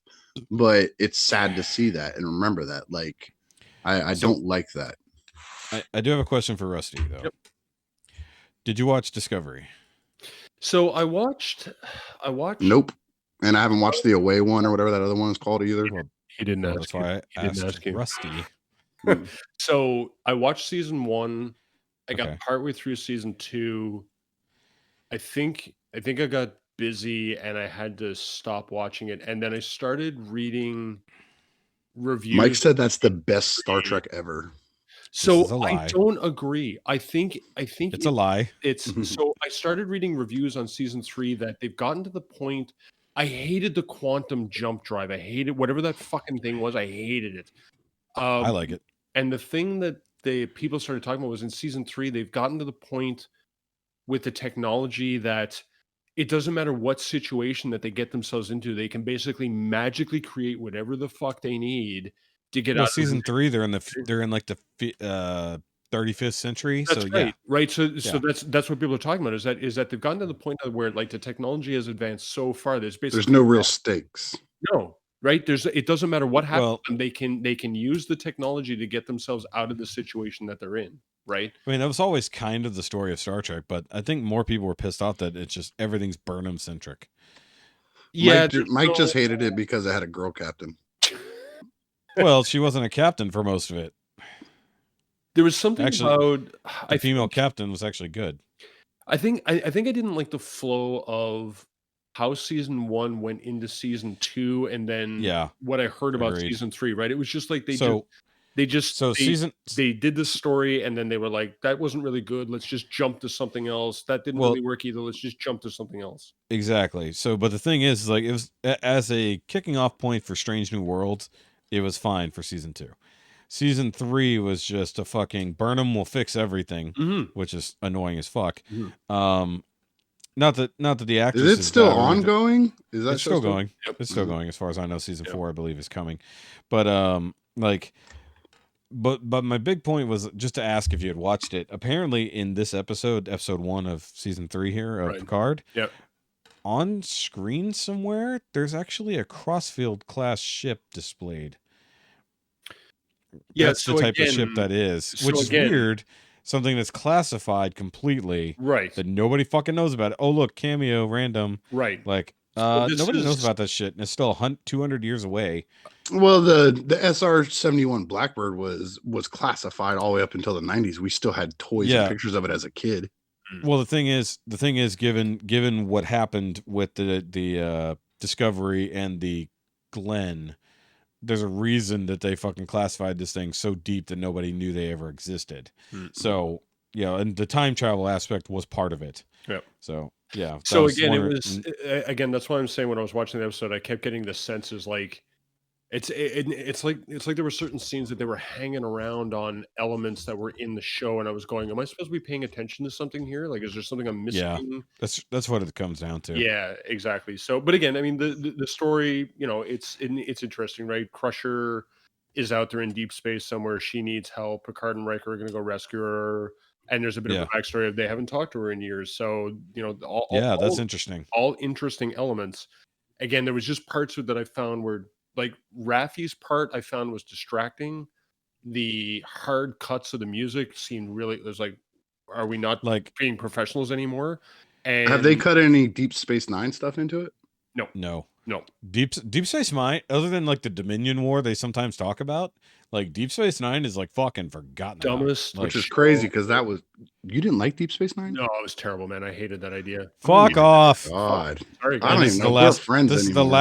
is the last episode that Rusty's ever on. No, I can't. That That's was- rough, man. that the idea of being on the same spot all season long when you have two other shows that you were exploring here, exploring the whole idea to me where it would start, the whole lure to Star Trek was we get to go to new places, we get to discover new things, we get to have new challenges. This thing of like I'm on a space station in deep space, and until the Dominion Wars happened, I will tell you the Dominion Wars No got way. my attention, but everything before that, I was like, this is boring. Because I always thought of it like boring. I've thought of it this way: like the regular Star Treks, always thought of more of an exploration, finding a new place. Deep Right, Space yeah. Nine was more about the interactions of people from different places with each other. Just So didn't do you're anything looking for at me. a more personal level, person to person, or I get it. humanoid to humanoid, or But humanoid but to then they were alien. also exploring the beta quadrant via the wormhole. Yeah, So but we the- but did the- get new stuff, but they didn't really sell it that way. Yeah, there Mhm. wasn't enough of it to me, right? It was more about I the still stuff that think was I think it's the happening. best character study, less Ah, sci-fi just- monster of the week. just didn't do anything for me. But anyway, I mean, one of my favorites is still Enterprise. We've had that conversation. I love Enterprise. Yeah. so and a lot of people tell me that they don't like Voyager, like they hated Voyager. I thought Voyager Yeah. was the best. Voyager's good too. Voyager's I number love 2 for me. Voyager, right? So Mm. anyway, whatever. Stuff I got coming in. I'm gonna tell you the so- original Star Trek is lower on my list than all these ones we've just Absolutely. talked about. I Oh, yeah, hate the super hard to original. watch the Hate- TOS. Couldn't be bothered. So anyway, It's like- I anyway. wanted to make a personal shout out to everybody out there who's listening to this, because I've gone through. So I've been doing this for about 2 weeks now, selling my MP figures off. Every transaction so far has been pretty decent, no real complications. But I just want to remind everybody that when you are buying something from somebody, don't be a dick about it. Okay. Be polite, be cognizant of the fact that the person that's selling this stuff has got to go through some effort to box all this stuff up, take it to a shipping, company, whatever, and send it out to you. So don't if you can't come to an agreement on something, just say Don't no, be a clown about it. don't use the word Don't be a clown. clown.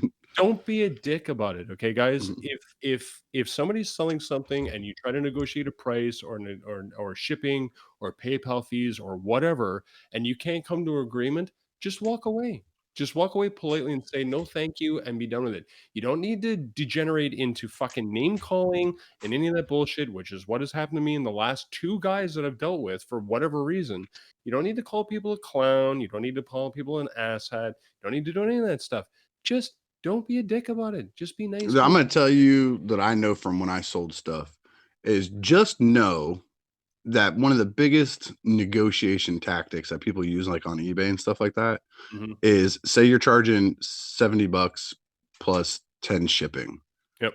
So you want 80 in total. They're going to say, will you take just 70? They're trying to get free shipping out of it. Everybody wants free shipping. Yeah. So what you do is you charge just more say and my say free price is shipping. $80 free shipping, and they'll just fucking snatch that motherfucker.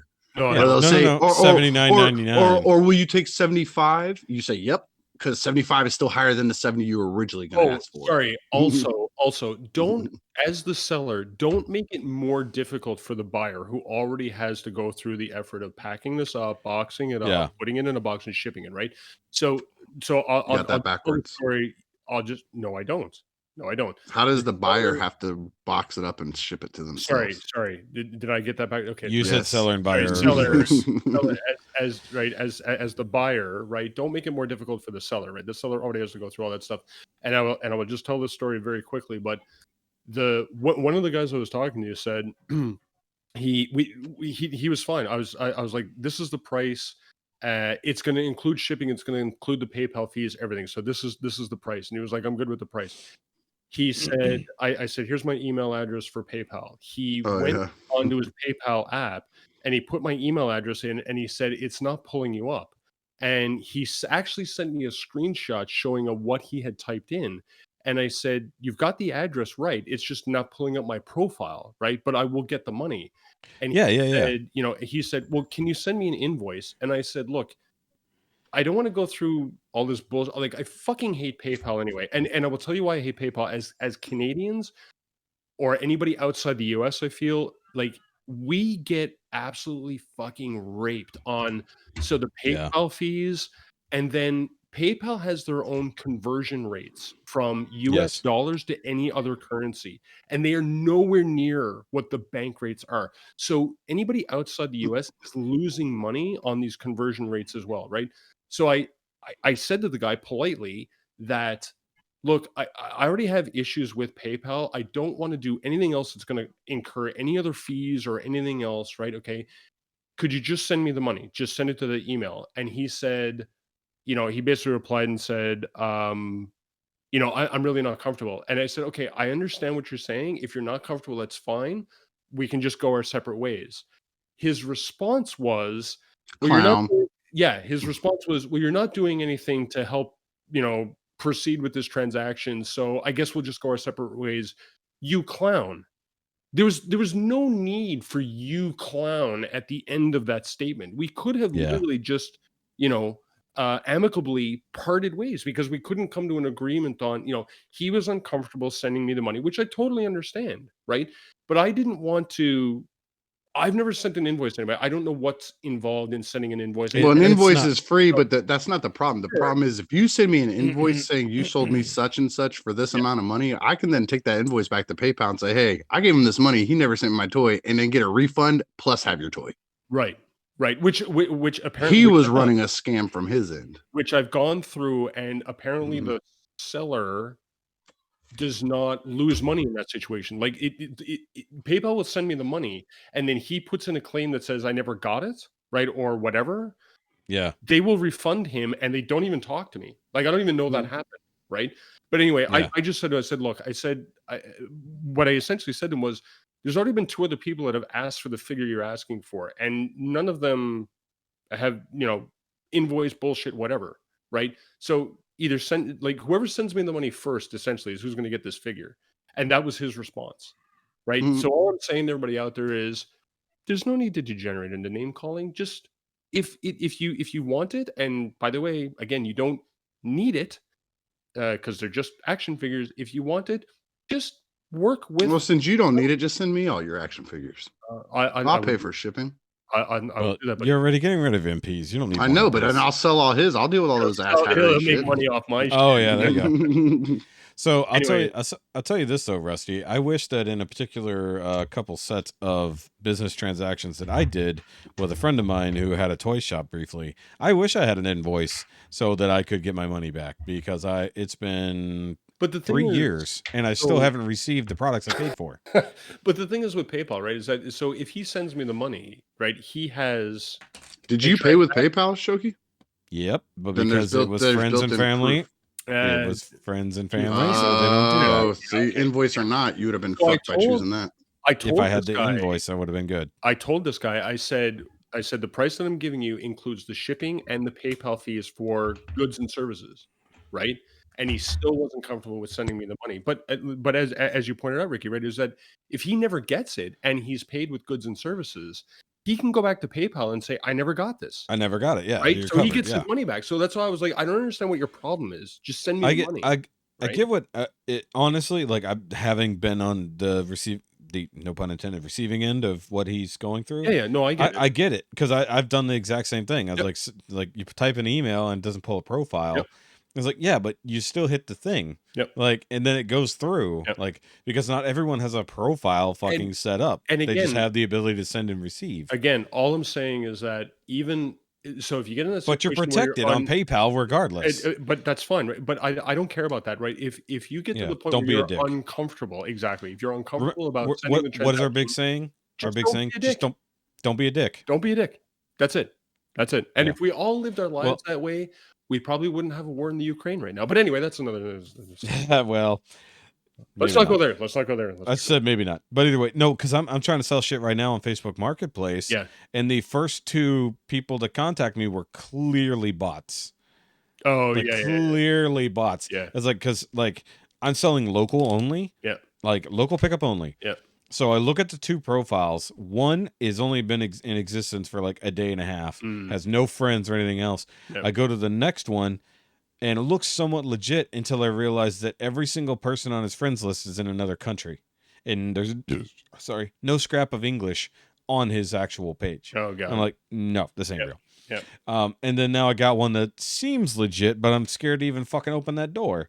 And I was like, and Yeah, because and it's electronics, I'm Yeah. like freaky about it anyways. It's that Apple Watch. Again, got, if it feels weird, just don't do it, right? Yeah, I mean, like, I just kind of want somebody who lives in my same town, or at least close enough, Yeah. to be like, "Hey, cool, let's do this." Yeah. And I'll be like, "Cool, I can verify you live here." Yeah. You know, Yeah. it's like at least the last person contact me. At least 80% of the people that I've gone through on their friends list live in Texas. Yeah. So at least that seems real. Like Oh. it's. Yeah. Go ahead. Also, don't squabble over $5, please. Oh yeah, yeah. Can you Like, drop $5? can you like and if somebody says this is my lowest price, your negotiation is over. Do My not go favorite is when back they throw to decimals in. Yeah. Like, I want $75. Can you Will you do- take $72.50? Like, get the No, fuck out What of here is with your what 50 is the fucking point of cents. dropping What is $5? $5, right? If you Told you feel it's the free shipping. Yeah, if you feel like But free you shipping isn't need to real. save $5, then you might need to reprioritize your life because maybe Yeah. you need that $5 somewhere else. It's Yeah, they want the thought. Well, first of all, as somebody who is naturally born to haggle, it is a Why is that, Ricky? It is for all your Titanic jokes earlier. So Watch the top 5. yeah, it's natural human instinct to Kanye. want to feel like you're sticking it to the other person. So if I tell you my number is 80, you saying 75 is you sticking it to me. Yep. What you, as the person who's selling, that's why I said you round up your number. Yep. Because they feel like they stuck it to me, but in reality, they paid me 5 more than I would have taken for it. Yep. Yep. And they're worried about, well, if I $5, he's eating the fees from PayPal and he's partially paying for my shipment. It doesn't sound like much because it is only $5, Dude, but in that person's head, they're sticking it to you. You're paying your own fucking fees and you're paying for half my shipping. I'll tell you, like, most of the shit I've sold at a loss. Like, yep, because like I'm selling all my stuff at a loss. Well, I'm not even selling it for retail. Like, I sell cheap. That's on purpose. But I mean, like, I sold like, say, all my old Power Rangers Megazords. Like, I sold all those, which I wish I hadn't at this point, but you know what? Fuck it. And I essentially ate the shipping on all of those. Like, by the end of it, I'm like, okay, because like clearly I underestimated some of the shipping costs. And like it sucked. And that's one reason why, like, when I was running my my contests on my channel, that like I stopped taking anyone outside of continental US, because there's a couple guys who entered contests from like the other fucking side of the world, and I had to fucking ship to them. Basically lost everything on that. That's the price of the fucking figure usually. Dude, and if you want any insurance on it, forget about it. Yeah, no. I mean, I shipped to somewhere in Mexico once, and the shipping just to Mexico from Texas was fucking absurd. Just because of the international fees. You should have just walked over there and yeeted it over the wall. Yeah, that's still a very long walk from where I'm at. But like the one time I didn't care was something I didn't sell. It was a giveaway, and I had to ship to the fucking UK. Which not only did it take a while, but like obviously it was expensive. The messages from the person, I haven't got it yet. And when you ship international, he wasn't like that. No, I've had to deal with that before, because you're shipping it from USPS, which is then going to switch over to, let's just use DHL, because they usually do a lot of international. DHL takes it to someplace else. They get to that place. It switches to that country's postal service, which then ships it to wherever, county or city they're in, which then switches it to that postal fucking service. So whatever tracking number you got when you dropped it off at the post office is nowhere near the tracking number where it actually is over there. I get messages, hey, the tracking dropped off. It said it was here, and then I don't see anything. Motherfucker, you better call your postal service. What the fuck you want me to do? I'm not making an international phone call to find out where your new tracking number is. So that's what happened to me when I got the shit from Australia.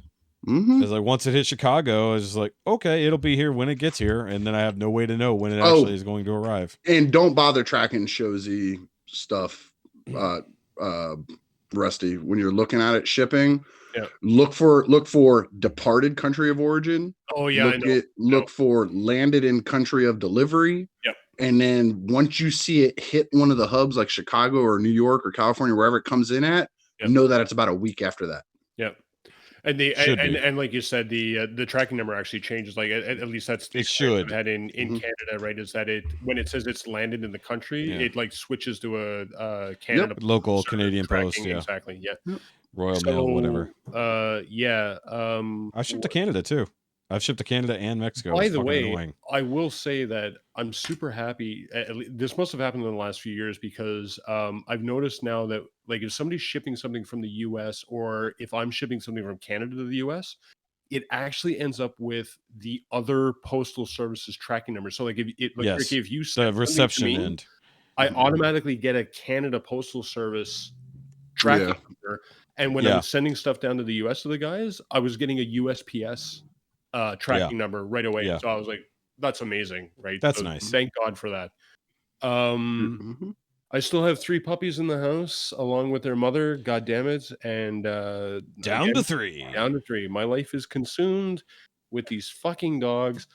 If anybody lives near me, could you just adopt a dog, please? Holy hell, even if you don't give live a dog near 'em, away with the Transformers. That's what I'm saying. That's what you do for your 1,000 giveaway. Like, you get a fucking dog. You have to pay shipping. No. All these ones you're selling. Yeah. Free puppy. Yeah, free puppy. Oh my Here's god. the German Shepherd. Like, no, I won't let you take $5 off, but I'll give you a free dog with it. You get a free fucking dog. You would think that honestly, you would think that 3 puppies would be nothing, but fuck, man, it's just a constant rotation of feeding, walking, cleaning up after them. Like it's just insanity. And we appreciate that you forced all that on your wife for the last 3 hours. No, actually, I think it was the other way around. She was the one that came to me back in December. She was like, "Do you want?" No, but he's talking about today. Today, you've been on here recording all this time. She's having to deal with it. I told her 2 days ago. I was like, "Look, I think I'm doing this thing." She's like, "It's okay. I love you." Okay. She's thank you, Mrs. Busty. Mrs. Busty. I'm not calling you that. Thank you, Miss Rusty. I was raised to be called Busty. I'll call her Busty. Nope. I don't know her name, so I'll call her what I know her as. I'll call her Miss Rusty, just like I called just Miss Shoky for the longest time. I threw up a poll on YouTube that I thought was I didn't know what video I should do next. So I actually threw up a poll in YouTube a couple weeks ago saying, "Hey guys, what do you want to see next?" I was surprised. Everybody wants to see a Phantasm compare video with Speedstar and Sphinx, so that's what I'll be working on next. That's all they want. They just want verses. You don't even have to do the initial review. Just do the verses. You know what? Honestly, and it's that's all people want to know is whether they should swap out or not. They want to know which one they want to buy. I did one video of MP52 versus Deformation Space Starscream. Yep. That has been my most successful video. Nope. Of course. I'm telling you right now. And you just title your video "Swap Out or Sell." Yeah. Now swap what you need out to or do, skip, something like that. So now you need to do it on the legend scale. So get the Magic Square, get the New Age, and then do the same thing. One thing at a time. Oh, I did. Sorry, I completely forgot about this. I did, out of all the money that I got out of all the Masterpiece scale figures that I sold, I bought myself a set of coilovers for my Cobalt SS that I'll be tracking this summer, which I'm super excited about. So that's where my money's going, boys and girls. You're taking toys and flipping it into a real car. That's funny. I mean, I'm gonna transforming cars into real cars. Real cars. I mean, I'm gonna do something similar here. Oh, that's one thing I didn't talk about was the work I did on my car this week, but I'll save it. That's it for me, Ricky. Go ahead, buddy. I watched some TV, watched some movie, played God of War, and worked a lot. Boom! Into my week. Took y'all 2.5 hours. So question though, real quick though, on the God of War front, where are you at now?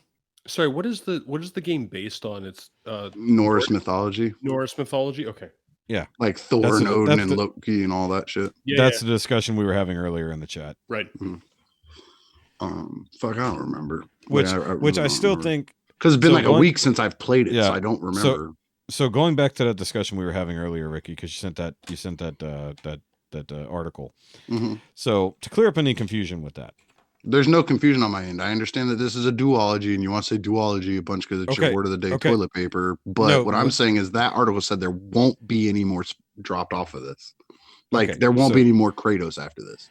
No, that's not what they were saying. What they're saying is that what that article was stating was because that came out when the game dropped. This is because I read it 3 times. I was like, they're fucking stupid the way they wrote this. Because what it's saying is okay, remember, I'm going just strictly by the title. I screenshotted my Google search. I didn't read. Okay, I know. This is why it's stupid the way they wrote it. They're not. This is not the end by any means. This game ends the Norse setting part. up Yeah. So the Norse part, instead of doing a trilogy, they initially planned on doing a trilogy, realized they would have to do some stupid shit to stretch out the middle game just to rush to Ragnarok at the end. So they just forced all of it into 2 games.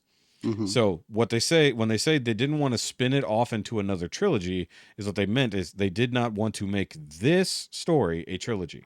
That's what I'm saying. That's not what Okay, the hold title on, hold on, says. hold on. I The know, title says but after Ragnarok, there I know. won't be any more trilogies. That's yes, but if you read the article, that's not what it states.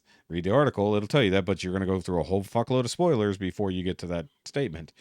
But this is exactly what I told you before. So what they wanted to do, they said, fuck it, we're going to do Ragnarok, the entire story of Ragnarok, the end of Norse mythology, quote unquote.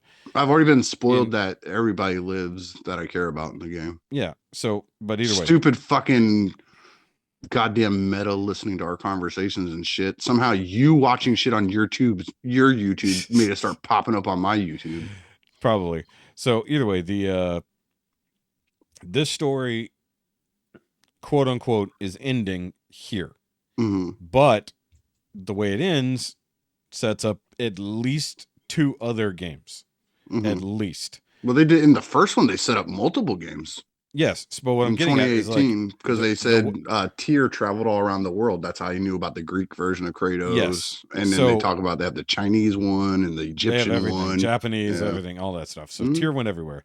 But what I'm getting at is the way this particular game ends. They could literally just make a sequel, but the way they phrased it is bad. They said it's the end of the Norse story, but it's not. Because they're going to carry on with the characters from this game, but Norse mythology, quote unquote, is done. So everything cool. So from he kills the pantheon. Got it. So everything from here is still the same characters from this mythology that are still around at the end that you're still doing things with.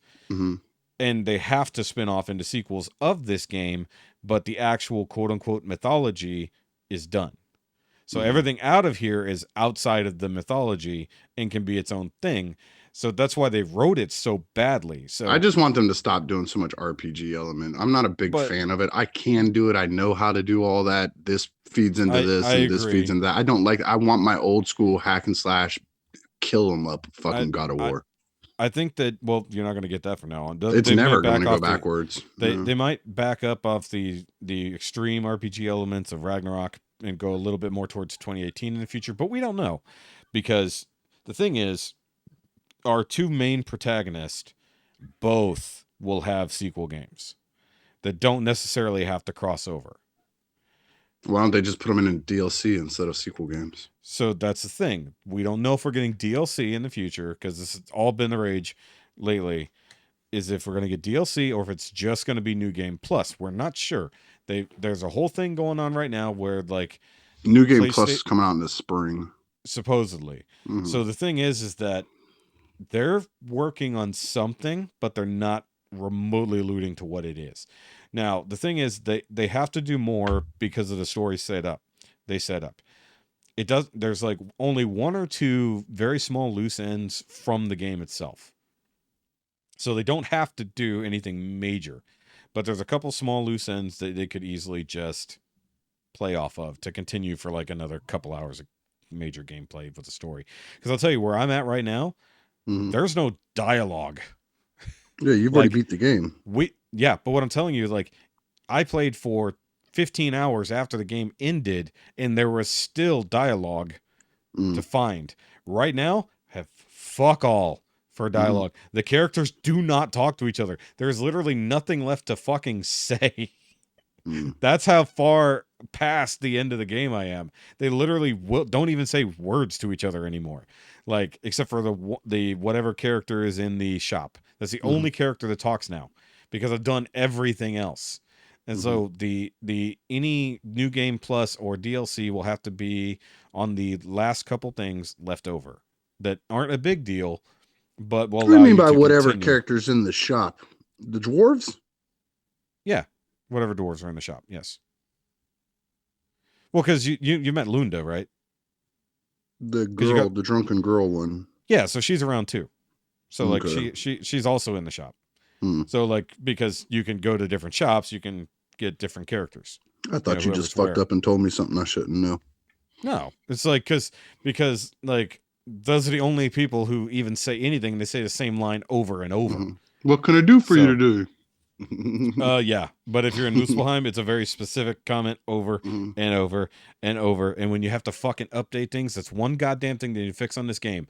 If I want to upgrade stuff, give me the ability to max upgrade based on my resources. I don't want to push the fucking button 19 goddamn times to upgrade it. It's so annoying.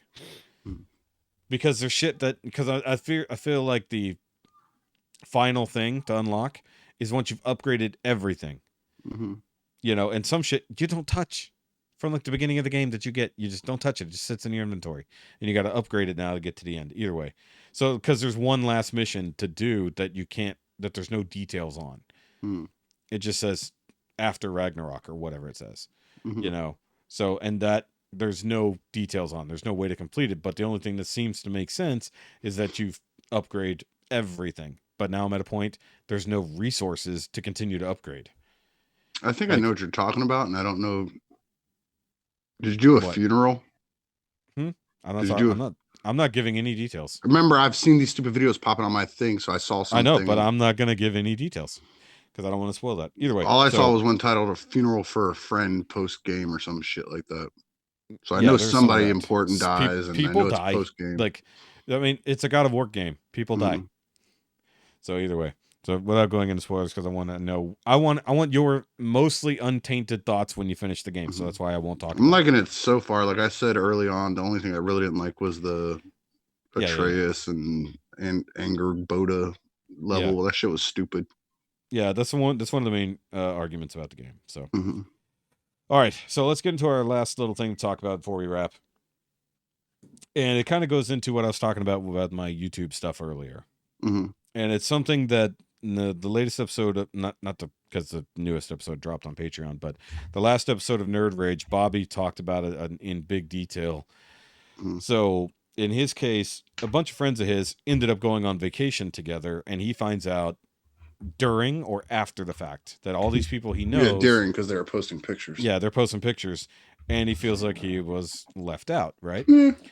More or less. Like, you can't help but have the feeling, but the point is, it led him down this path. Dark hole, yeah. This dark hole of thinking like, okay, what happened to all my friends? Where did my inner circle go? Who the fuck can I even do it? And one thing he said that really hit me was, if I didn't have stuff here at my house, I would never see anyone ever. Like, it'd be the end of anyone I ever saw if I didn't host a thing. And honestly, that's exactly where my life is right now. Like, and I've talked about it here, I've talked about it on my own time, but like, I don't have what I would consider real friends anymore. Like, I've got you guys, you know, and Sean's yelled at me for saying this before too, because like he and I talk all the time, obviously. But like, in-person friends, I've got no one. Like, I went from several large circles of friends that I could jump into at any given time, call anybody, talk to anybody at any given time, to literally sitting at home alone talking to myself about toys all day. And then even on the internet, no one to fucking talk to until this podcast happened because of Bobby's Patreon. Like, I had no one. Like, even the YouTube groups that I went in, that I'm a part of, like, and it's something he said too. It's like, look, I feel like I'm in all these circles, but I'm not a part of these things. And that's exactly what I am for me. So like, you know, you have the Realm show that you're on, and then the ones that you hang out in and talk to everybody. I'm in the realm. I have never felt like a part of the realm, like ever, even though I know like how everyone active at the top. Are you in there though? Well, I mean, I used to be like super active, but obviously I'm doing my own stuff, but I still comment, I still share, I do a lot of other stuff like that. But like, I know, couldn't even tell you how many people, minimum a dozen people from the realm. And I had a buttload of them on my friends list for a long time until, you know, the thing happened that ended the world. And then everybody started to bifurcate when it came to politics and whatnot. And it's, you know, it was just kind of a, okay, well, look, we're not really friends. So there's no real reason to kind of keep you on the, as I got nothing against you, but, you know, clean up the friends list. But it's like, I don't feel like, and maybe you guys go through this too. I don't know about Rusty, but you and I sort of talked about it. Rikki, but like Rusty's being really quiet. Is he even still here? Oh, I I'm still assume here. he's just listening. Yeah. So, I just don't feel like a part of anything. And even to the point where, like, if I wanted to throw an actual, like, my 40th birthday came and went. Mm-hmm. Like, a lot of people make a big deal about their 40th, have a big blowout party, they go on something. It was just another fucking Wednesday. Mm-hmm. Because I didn't even bother with a party. Because nobody would fucking come. Like, I know that for a fact. Like, well, ironically, one of my friends was in jail who would come. And then, but, you know, he had to clear some legal troubles he was in, so he had to spend about 10 days in jail. But either way, but then, like, my cousin and his fiance, they're so busy with their wedding planning and everything else like that, so we don't get to see them very often. But they were the only people who invited us to do shit outside of big family events. So right? when was your 40th? January. Okay, so recently. Yeah, so Okay. beginning of January. Like, and I talked about it before, like a few years ago, I tried to plan out, like, I usually would give like 2-3 weeks notice, you know, but like I wanted to plan for, I don't remember which one it was, 30, call it 36 for all it matters. You know, it's pre-pandemic, you know, and I gave like a month and a half's notice for like a big fucking party. Like, I invited like 40 people and fucking 3 people showed up. Like, So, and 2 of those were last minute. So go ahead. Keep going. So the question is, like, what I was getting at is, like, because I've talked to Bobby about this, and it's like, is it a function of just getting older that people grow apart? Yep. Is it that the pandemic hit and then everything is now hyper polarized, so people are fighting over nonsense? Yep. Or is it that people just aren't as real as they used to be? And I think it's some of column A and some column B on the first two, because we are at that age where people have family and they have kids, and their kids are getting older, so they're getting tied up in more kid stuff and well, sure, and shit like that. And also the pandemic, the fact that, you know, if you had turned 40 in the aughts, you'd have been better than turning 40 in COVID times. Well, you know what I mean? I mean, like, when I turned 30, it was a bigger deal, you know? And I used to be, but I also, like I said, I used to have large groups of friends. And I talked about it before. I lost a big chunk of friends when me and my ex split. She basically got the friends in the fucking breakup, even though they were my friends first, which is fucking stupid. But either way, and those relationships. Yeah, but she didn't get us, so she loses. Well, you guys didn't exist back then. I'm sorry to tell you, I existed longer than you've existed. But Rikki, this is my hell. You only exist when I come up with it. As we covered last time, this is my hell. I can when it happens, it happens. So, but like, in no joke, like 2020, right? Or 2019, 2020, I had more friends via the internet that I talked to daily, that I had shows with, that I had but that's constant interaction. You're talking about heaven to me. That's my life right now. But that's what I'm getting at. I knew and talked to more people, ironically, in Maryland than I had here in my hometown. Yeah, but same thing, and I'm good with it. But that's a byproduct of the pandemic, right? But this is pre-pandemic. I'm saying it's a byproduct of both things. It's getting older and pandemic. But my other point was, is the internet making that part worse? I don't know if it's making it worse. It's making it less necessary. Like before, if I wanted to know how Shoky's life was, or what was going on in Shoky's life, or to go hang out and watch a movie with Shoky or play a video game with Shoky, I had to go to Shoky's house. Now I can literally sit on the internet and watch Shoky do it. I don't have to leave the comfort of my own home to do it. And the lack of effort required to, quote unquote, be friends with someone also, but it shifted what is considered friendships. You know what I mean? But it diminishes what friendships used to be. Agreed. I'm agreeing with you on that. That's what I'm saying is the internet has created the capability to stay away from it. It's like we were talking before. It's like you put 3 15-year-olds at a table and they'll all be laughing and joking and playing around with each other on their phones, not with each other in person. Sure, but even before all of that occurred, right? I'm sure if you go back and have the conversation with your parents, right? That, I mean, as like, so one of the points you brought up is it just getting older, right? So when you get to the age of 30, things like your priorities start to shift as well, because Sure. you've had kids, right? So has all of your friends, right? The If you had people, kids, then yes. right? Mhm. Sure. The Which We're people, I talking did in not. generals. We're talking in generals. Yeah. yeah, yeah, right. So most people have kids. Most people have started a family, right? Those kids are, you're coming up on probably the 8 to 12 range, right? They're getting into sports, Sure. Sure. whatever, Mhm. right? So I mean, all that stuff plays in as well, right? But I mean, at the same time, I mean, I'm sure we can all agree that the people that we were, and I'll go back to when we were in our 20s, right? Because I mean, that's even more extreme. But the person that we were in our 20s and the people that we hung out with in our 20s is not the people that we would hang out with today in our 40s, Amen. right? I don't know about So, that well, okay, fair because enough, right? I mean, there are some because people. I had this same chunk of friends forever until me and my ex split up. Like no, But like okay, from but But that means from y'all so were. high But that school. means y'all were there's growing together too, but though. there's But but there's but that's that's true. hold on, but that's a perfect example of,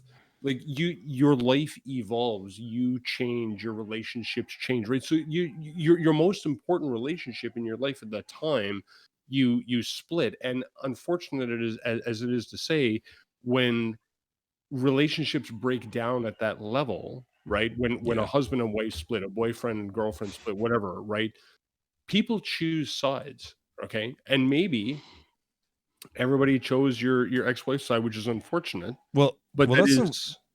that is the weird part about it is Mm, that realistically there wasn't like I mean, I distanced myself because all of us were tied together into the same yeah, yeah, stuff. yeah. So I removed myself from the situation. And it's not like I never saw these people. Mm, Like I did see them, I did talk to them outside of it, but of course, because now I couldn't go to them for outings and social stuff because right, she's going to be there.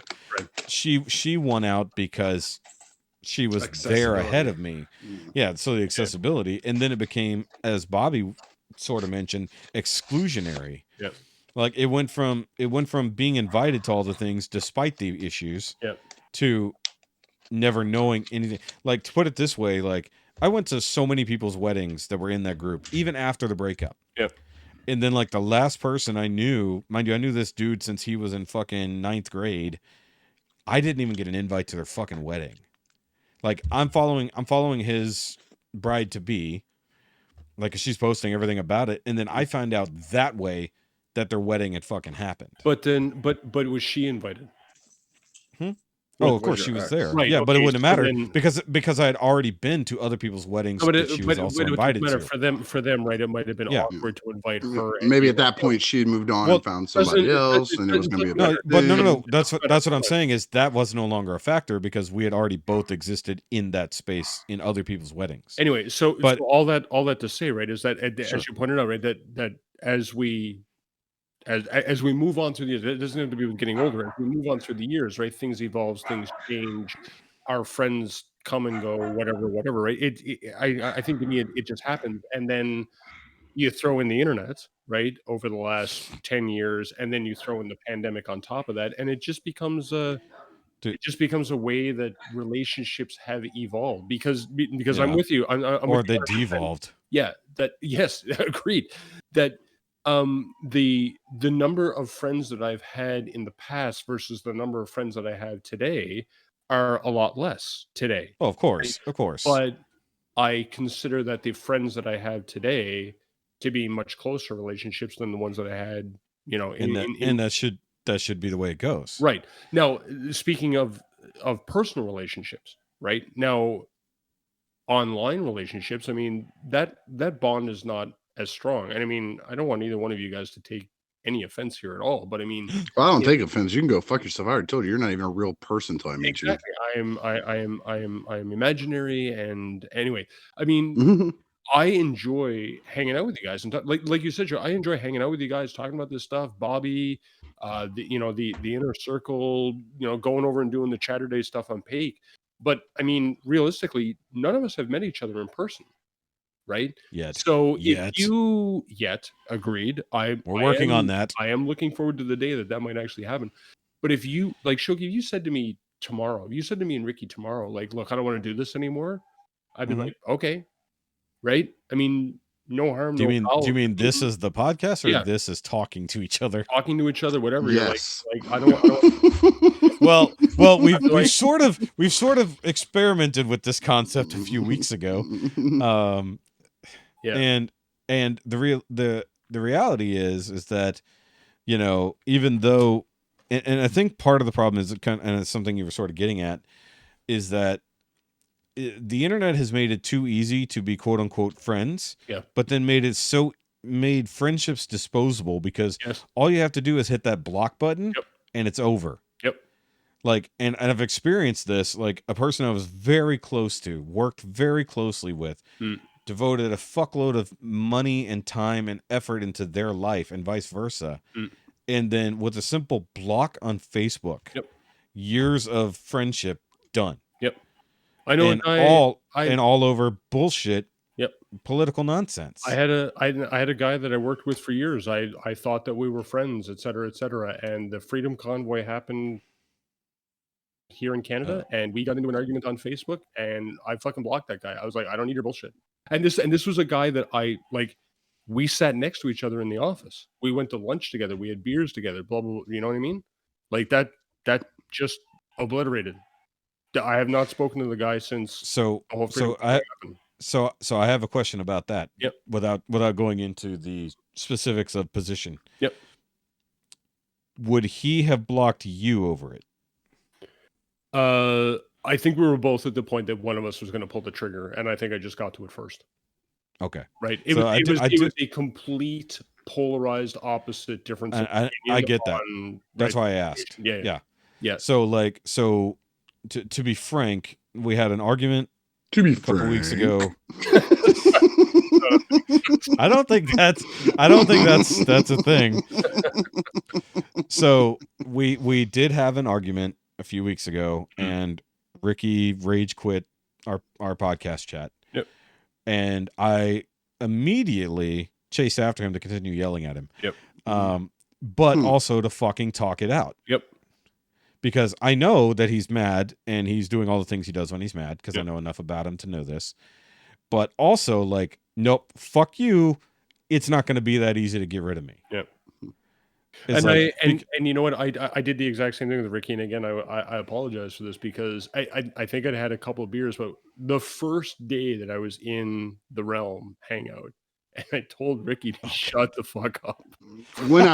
Mind you, when I wasn't even talking and 50 other people were talking. He ain't say it nicely like that. Like, he screamed that shit to me. I was mad. On camera. I think I wish I had seen. So no, you didn't. No, you didn't, because I immediately went behind the scenes and told Eric. I told them, you need to boot him, because I'm about to go to fuck off on him on this video. So I would have laughed so fucking hard. I asked. So it was crazy, because that was the one that never got aired because of something the other person said. Ricky messaged me, right, and he was like, "Listen, dude, I'm going to say this friendly to you." He was good about it, like Ricky, honest, and as nice as I could possibly be, as mad as I was at that time. I was super impressed when you did it, right? He sent me a message like, "I'm going to say this as friendly as possible. If you ever tell me to shut the fuck up again, we're going to have a problem." And I immediately went back to and I did the same thing as you, Shoky. I went back to, I was like, dude, I don't even know what you're talking about, honestly. Like, I kind of half forgot or didn't realize what I was doing. And I said to him the next day, I was like, fuck, I can't find the video, because I want to know what you did. I want to know what I said and what situation, because I couldn't even remember exactly when it was that I told Ricky to shut the fuck up. But, see, that's why I wanted to. Now that you said that, I was like, I wish I'd been there to see and or hear it, because it was just like one of these conversations like this. Yeah, it was just we were just talking. And I think I was, but it was with 10 people on a live stream. Yeah. And so this time's 10. I was trying to. I mean, I've told Ricky to shut the fuck up in the middle of a podcast. So and how well did that go over?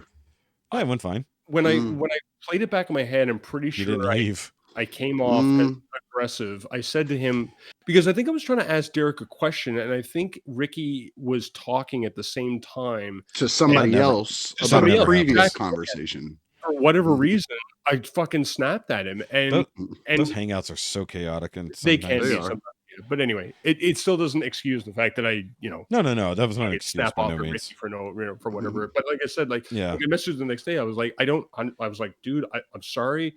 I honestly don't remember what the fucking situation was and all this stuff. But same thing, right? Well, it's like, you know, I mean, since y'all brought it, since you brought it up, I'll let you take a sneak peek behind the curtains. The time you told me to shut the fuck up on here, I immediately reached out to Bobby and told him I was going to walk away from this. Yeah. No shit. And I asked him, I said, you've been doing this for a long time. Yeah. I said, and you and I have kind of the same personality. Baby. Sorry. Like interacting with people. I said, how should I handle this? Yeah. And I talked with him for a long time about it. And he calmed me down. And that's why when the next episode I came back, I just said, we can't be doing that kind of shit. And that's why the thing is, quote unquote rage quit was because it was kind of, it was jumped off of that. It was the same thing. And I don't do that. Like there's a difference between telling somebody to fuck off and telling somebody to go fuck themselves. Like I can tell you to fuck off all day long and you'll know I'm joking, playing around. But when my voice drops and I'm like, you can go fuck yourself, all of a sudden it shifted the tone of our conversation. And that's when I react to stuff. So, you know, that's because now in real life and in person, like nothing against you, because me and you are friends and we get along and we're gonna bump heads. Ricky.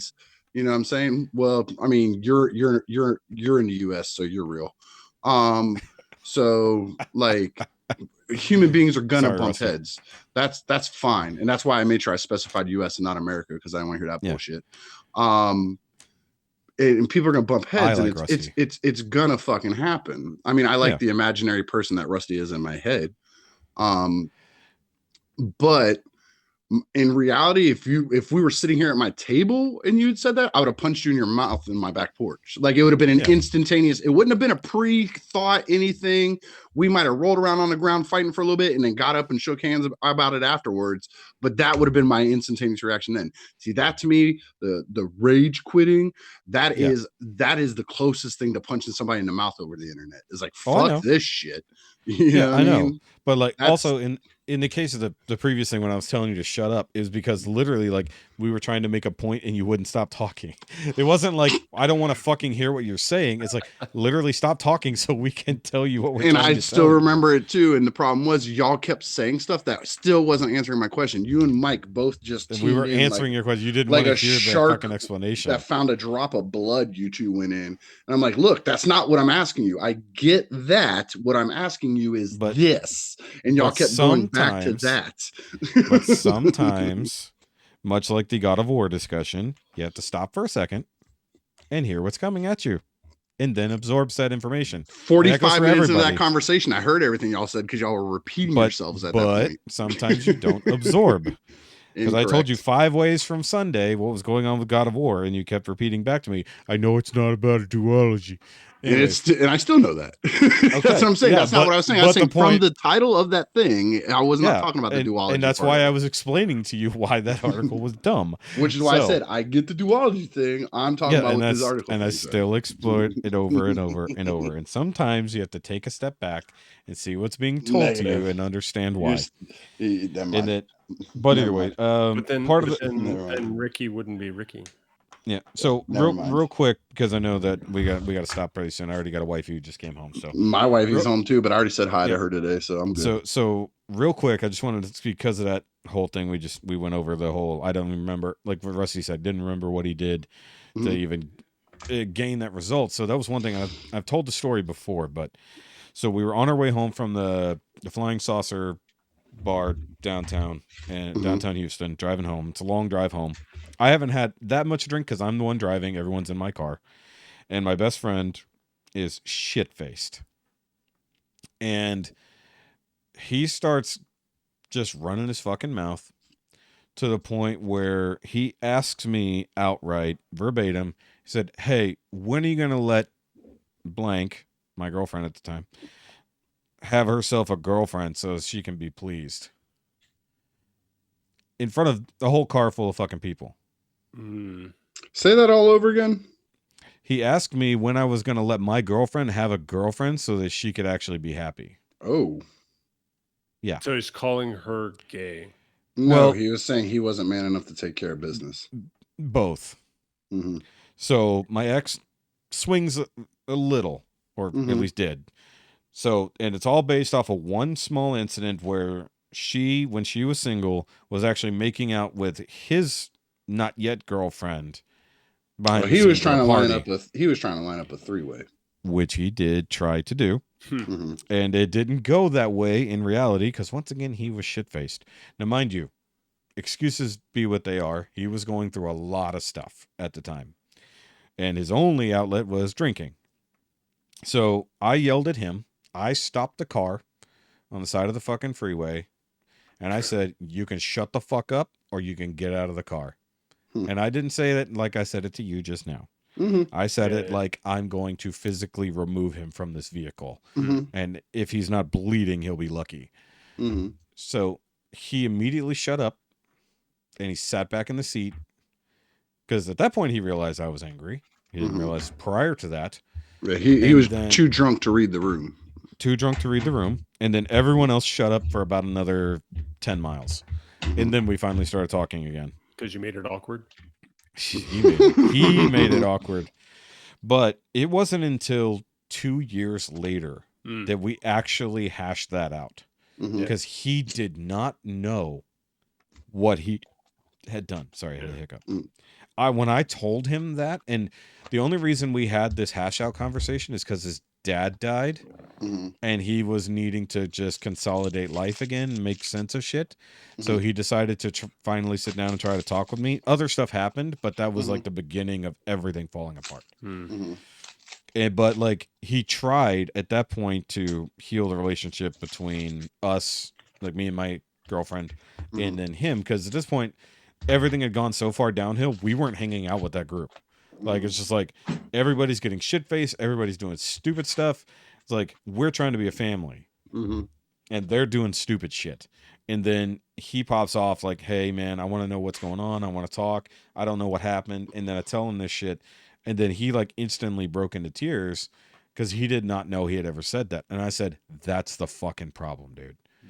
I was like, you let yourself go. Like, my mom saw him as like one of her boys. Like my mom adopted my friends essentially as her children.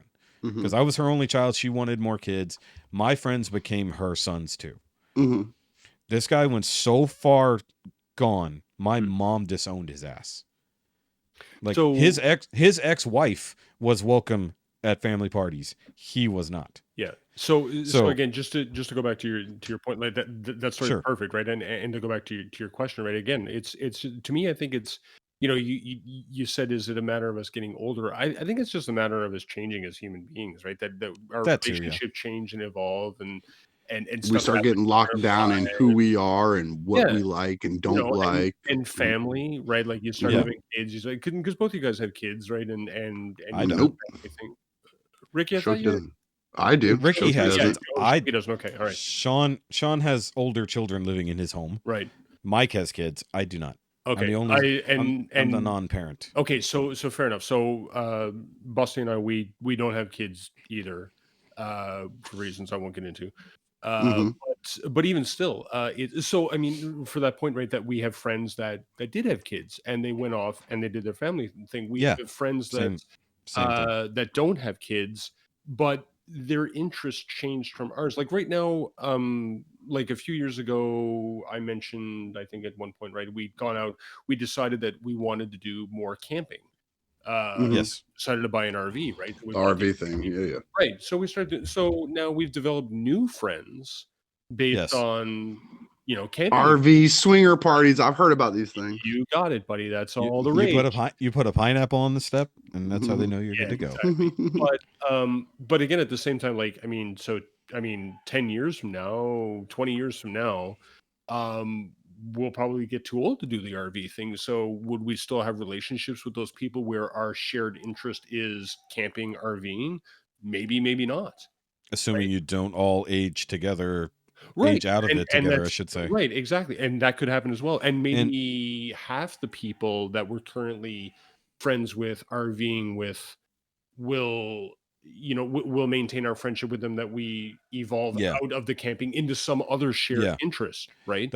Yeah, exactly. And that's one of the things that I was thinking about too, because like some of the friends that I've quote unquote lost, we had shared major interest, but then developed more outside of that. Right. Like say the hobby, for instance, like Gundam building and that kind of stuff. Like I said earlier, when I lost all that, part of it that really killed it was the unforeseen circumstance of Hobbytown Houston closing, and that was literally our community center. Yep. Like, and so everything completely fell apart after that, and then the pandemic hit right as we're trying to get back on our feet in multiple separate groups, and then after that, it's just like, okay, so now all we have is Facebook to experience each other, and that's where people seem to not be able to unfilter themselves at all like you would sitting in a room. Yep. So now we're all seeing thoughts and feelings about people a way we never bothered before, and now we hate each other because you think slightly different to me, or you didn't agree with how this one court case came out, or you're an ist of some sort. You're full of isms, all based off of Facebook posts that really honestly aren't even real life to begin with. Yep. And I think that is the core of it in the last few years. Has definitely been the only way that most people interacted was via the internet, if they weren't bothering to make friendships or even family for that matter. Like, I come from a massive family. Don't talk to fucking any of them until it's family time. Yep. Christmas, Easter, Thanksgiving. Yep. Same but then you'll see the pockets, like my cousins hang out with these other cousins, and then I don't get invited, or we don't get invited as a couple. It's like, we would come to things if you guys would just tell us they were happening. It's like, at what point are you just excluding someone because you don't like them, or because you think they're not going to come? And I think it all comes down to what we're doing right here. Sitting down and fucking talking about it. Like I have 2 brothers and a sister. Do you know when I see them or talk to them? When someone fucking dies. Yeah. Yeah.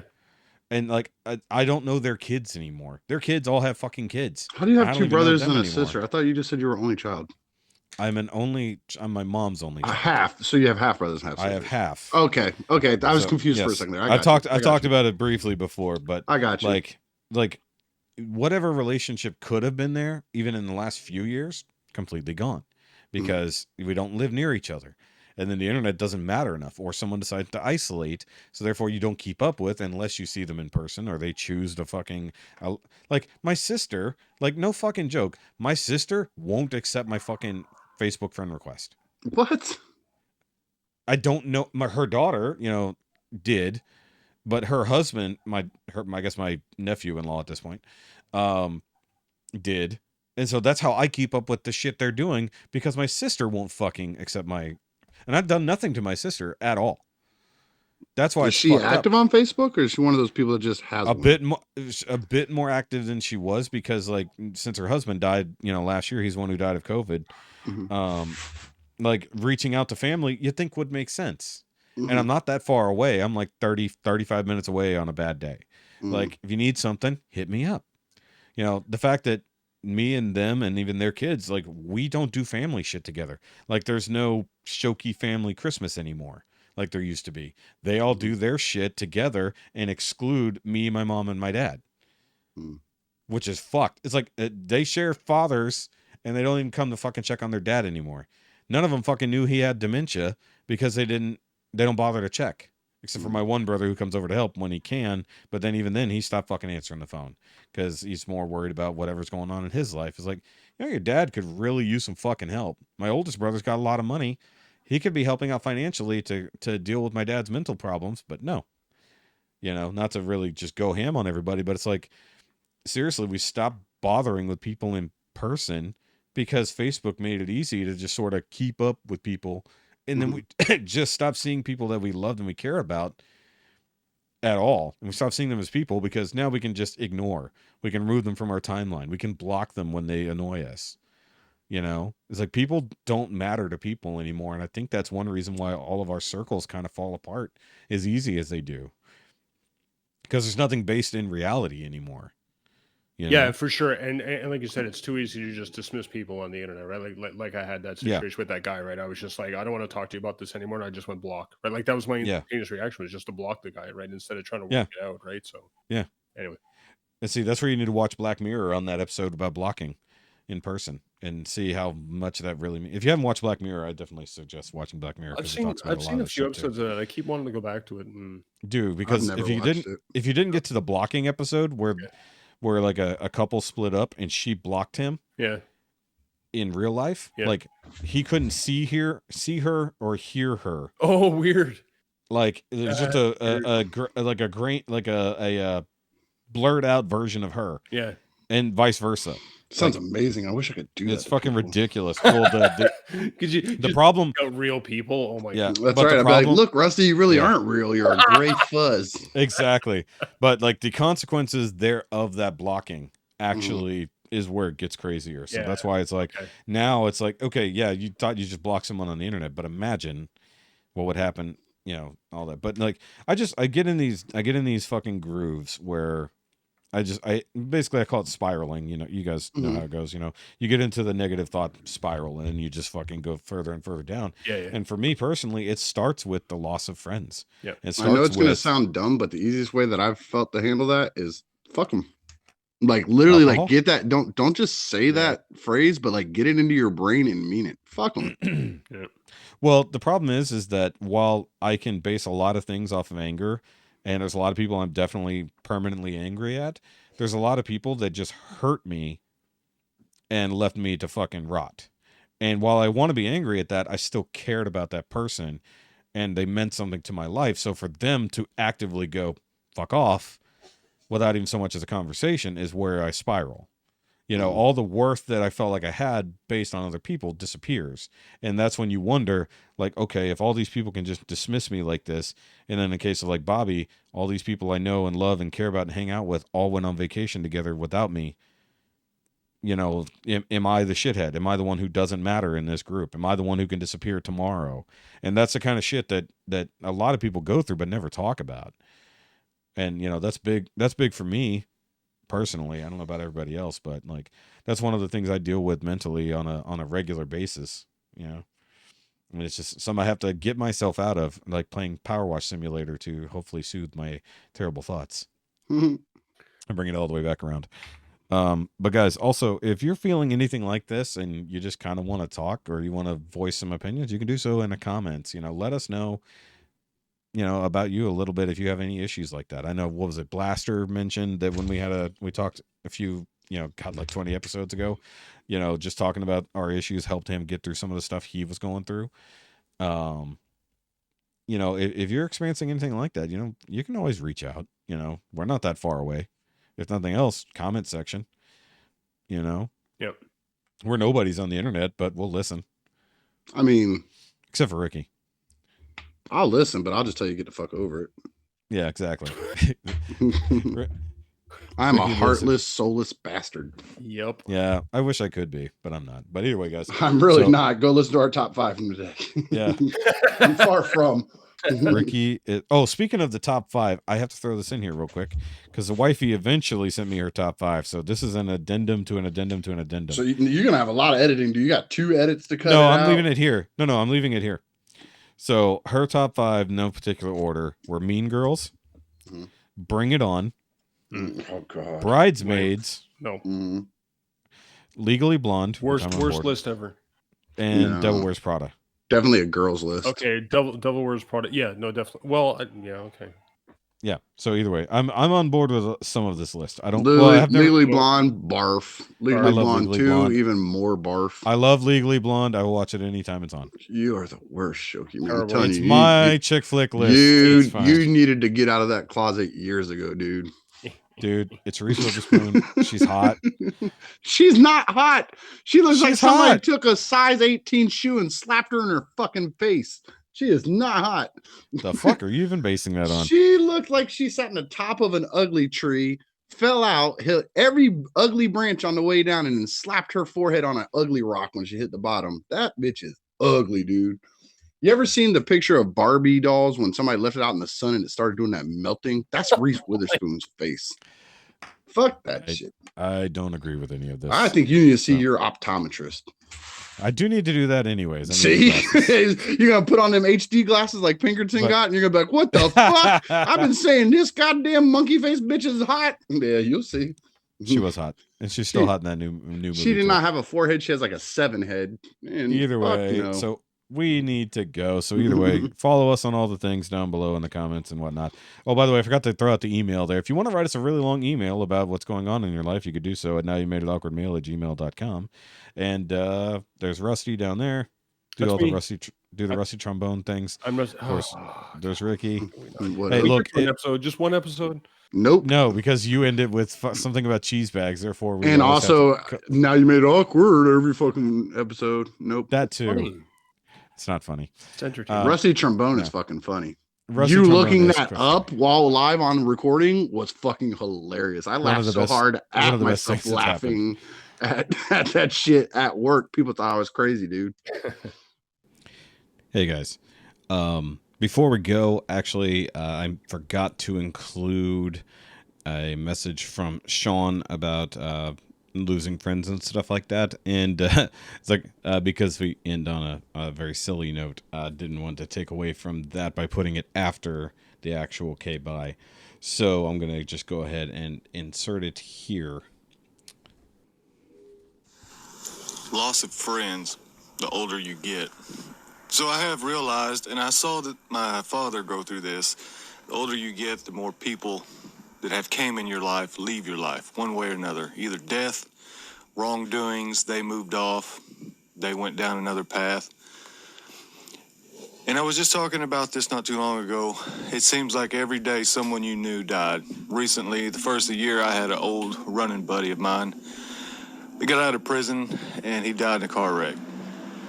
Got another one that's in prison that's fixing to get out of prison, and I don't even know this man anymore. It is strange the older we get how things change, how people come in your life and go, but I've had 3 best friends my whole life, and I still have all 3. We don't live in the same town. We're at least 2 hours apart either direction, but they're still my best friends. I could call on them and they could call on me, and no matter what it is, I'm coming and I'm running. I found that out when I was young, that you only take in a few and you keep these few. But these 3 people have never done me wrong, have never tried to get over on me. They were just always there to be a friend, no matter what kind of bullshit I drug them into or what they drug me into. But the older we get, we do lose a lot. We lose so many people that we knew that were in our lives for a certain period of time, and they impacted it, changed it maybe, better or worse. And it is strange to go through that loss, almost like it's a wonder. You just wonder why this came, why this happened, what caused it. It's very strange to deal with. But the last few years dividing us and whatnot, that hasn't impacted my life that much. There has been people that were in my life that are dead from certain things, but it doesn't change my everyday.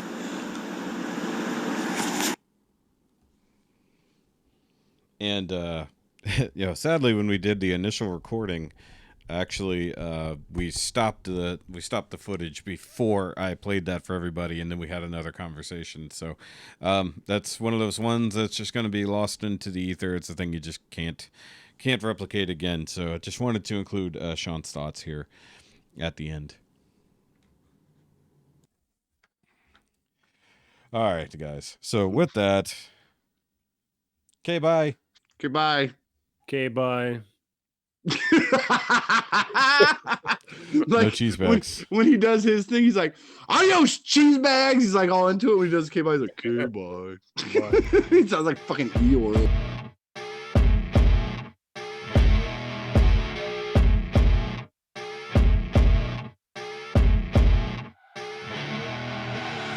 I see her rolling up, Uber black Cadillac, high heel boots and a sexy body full of tats.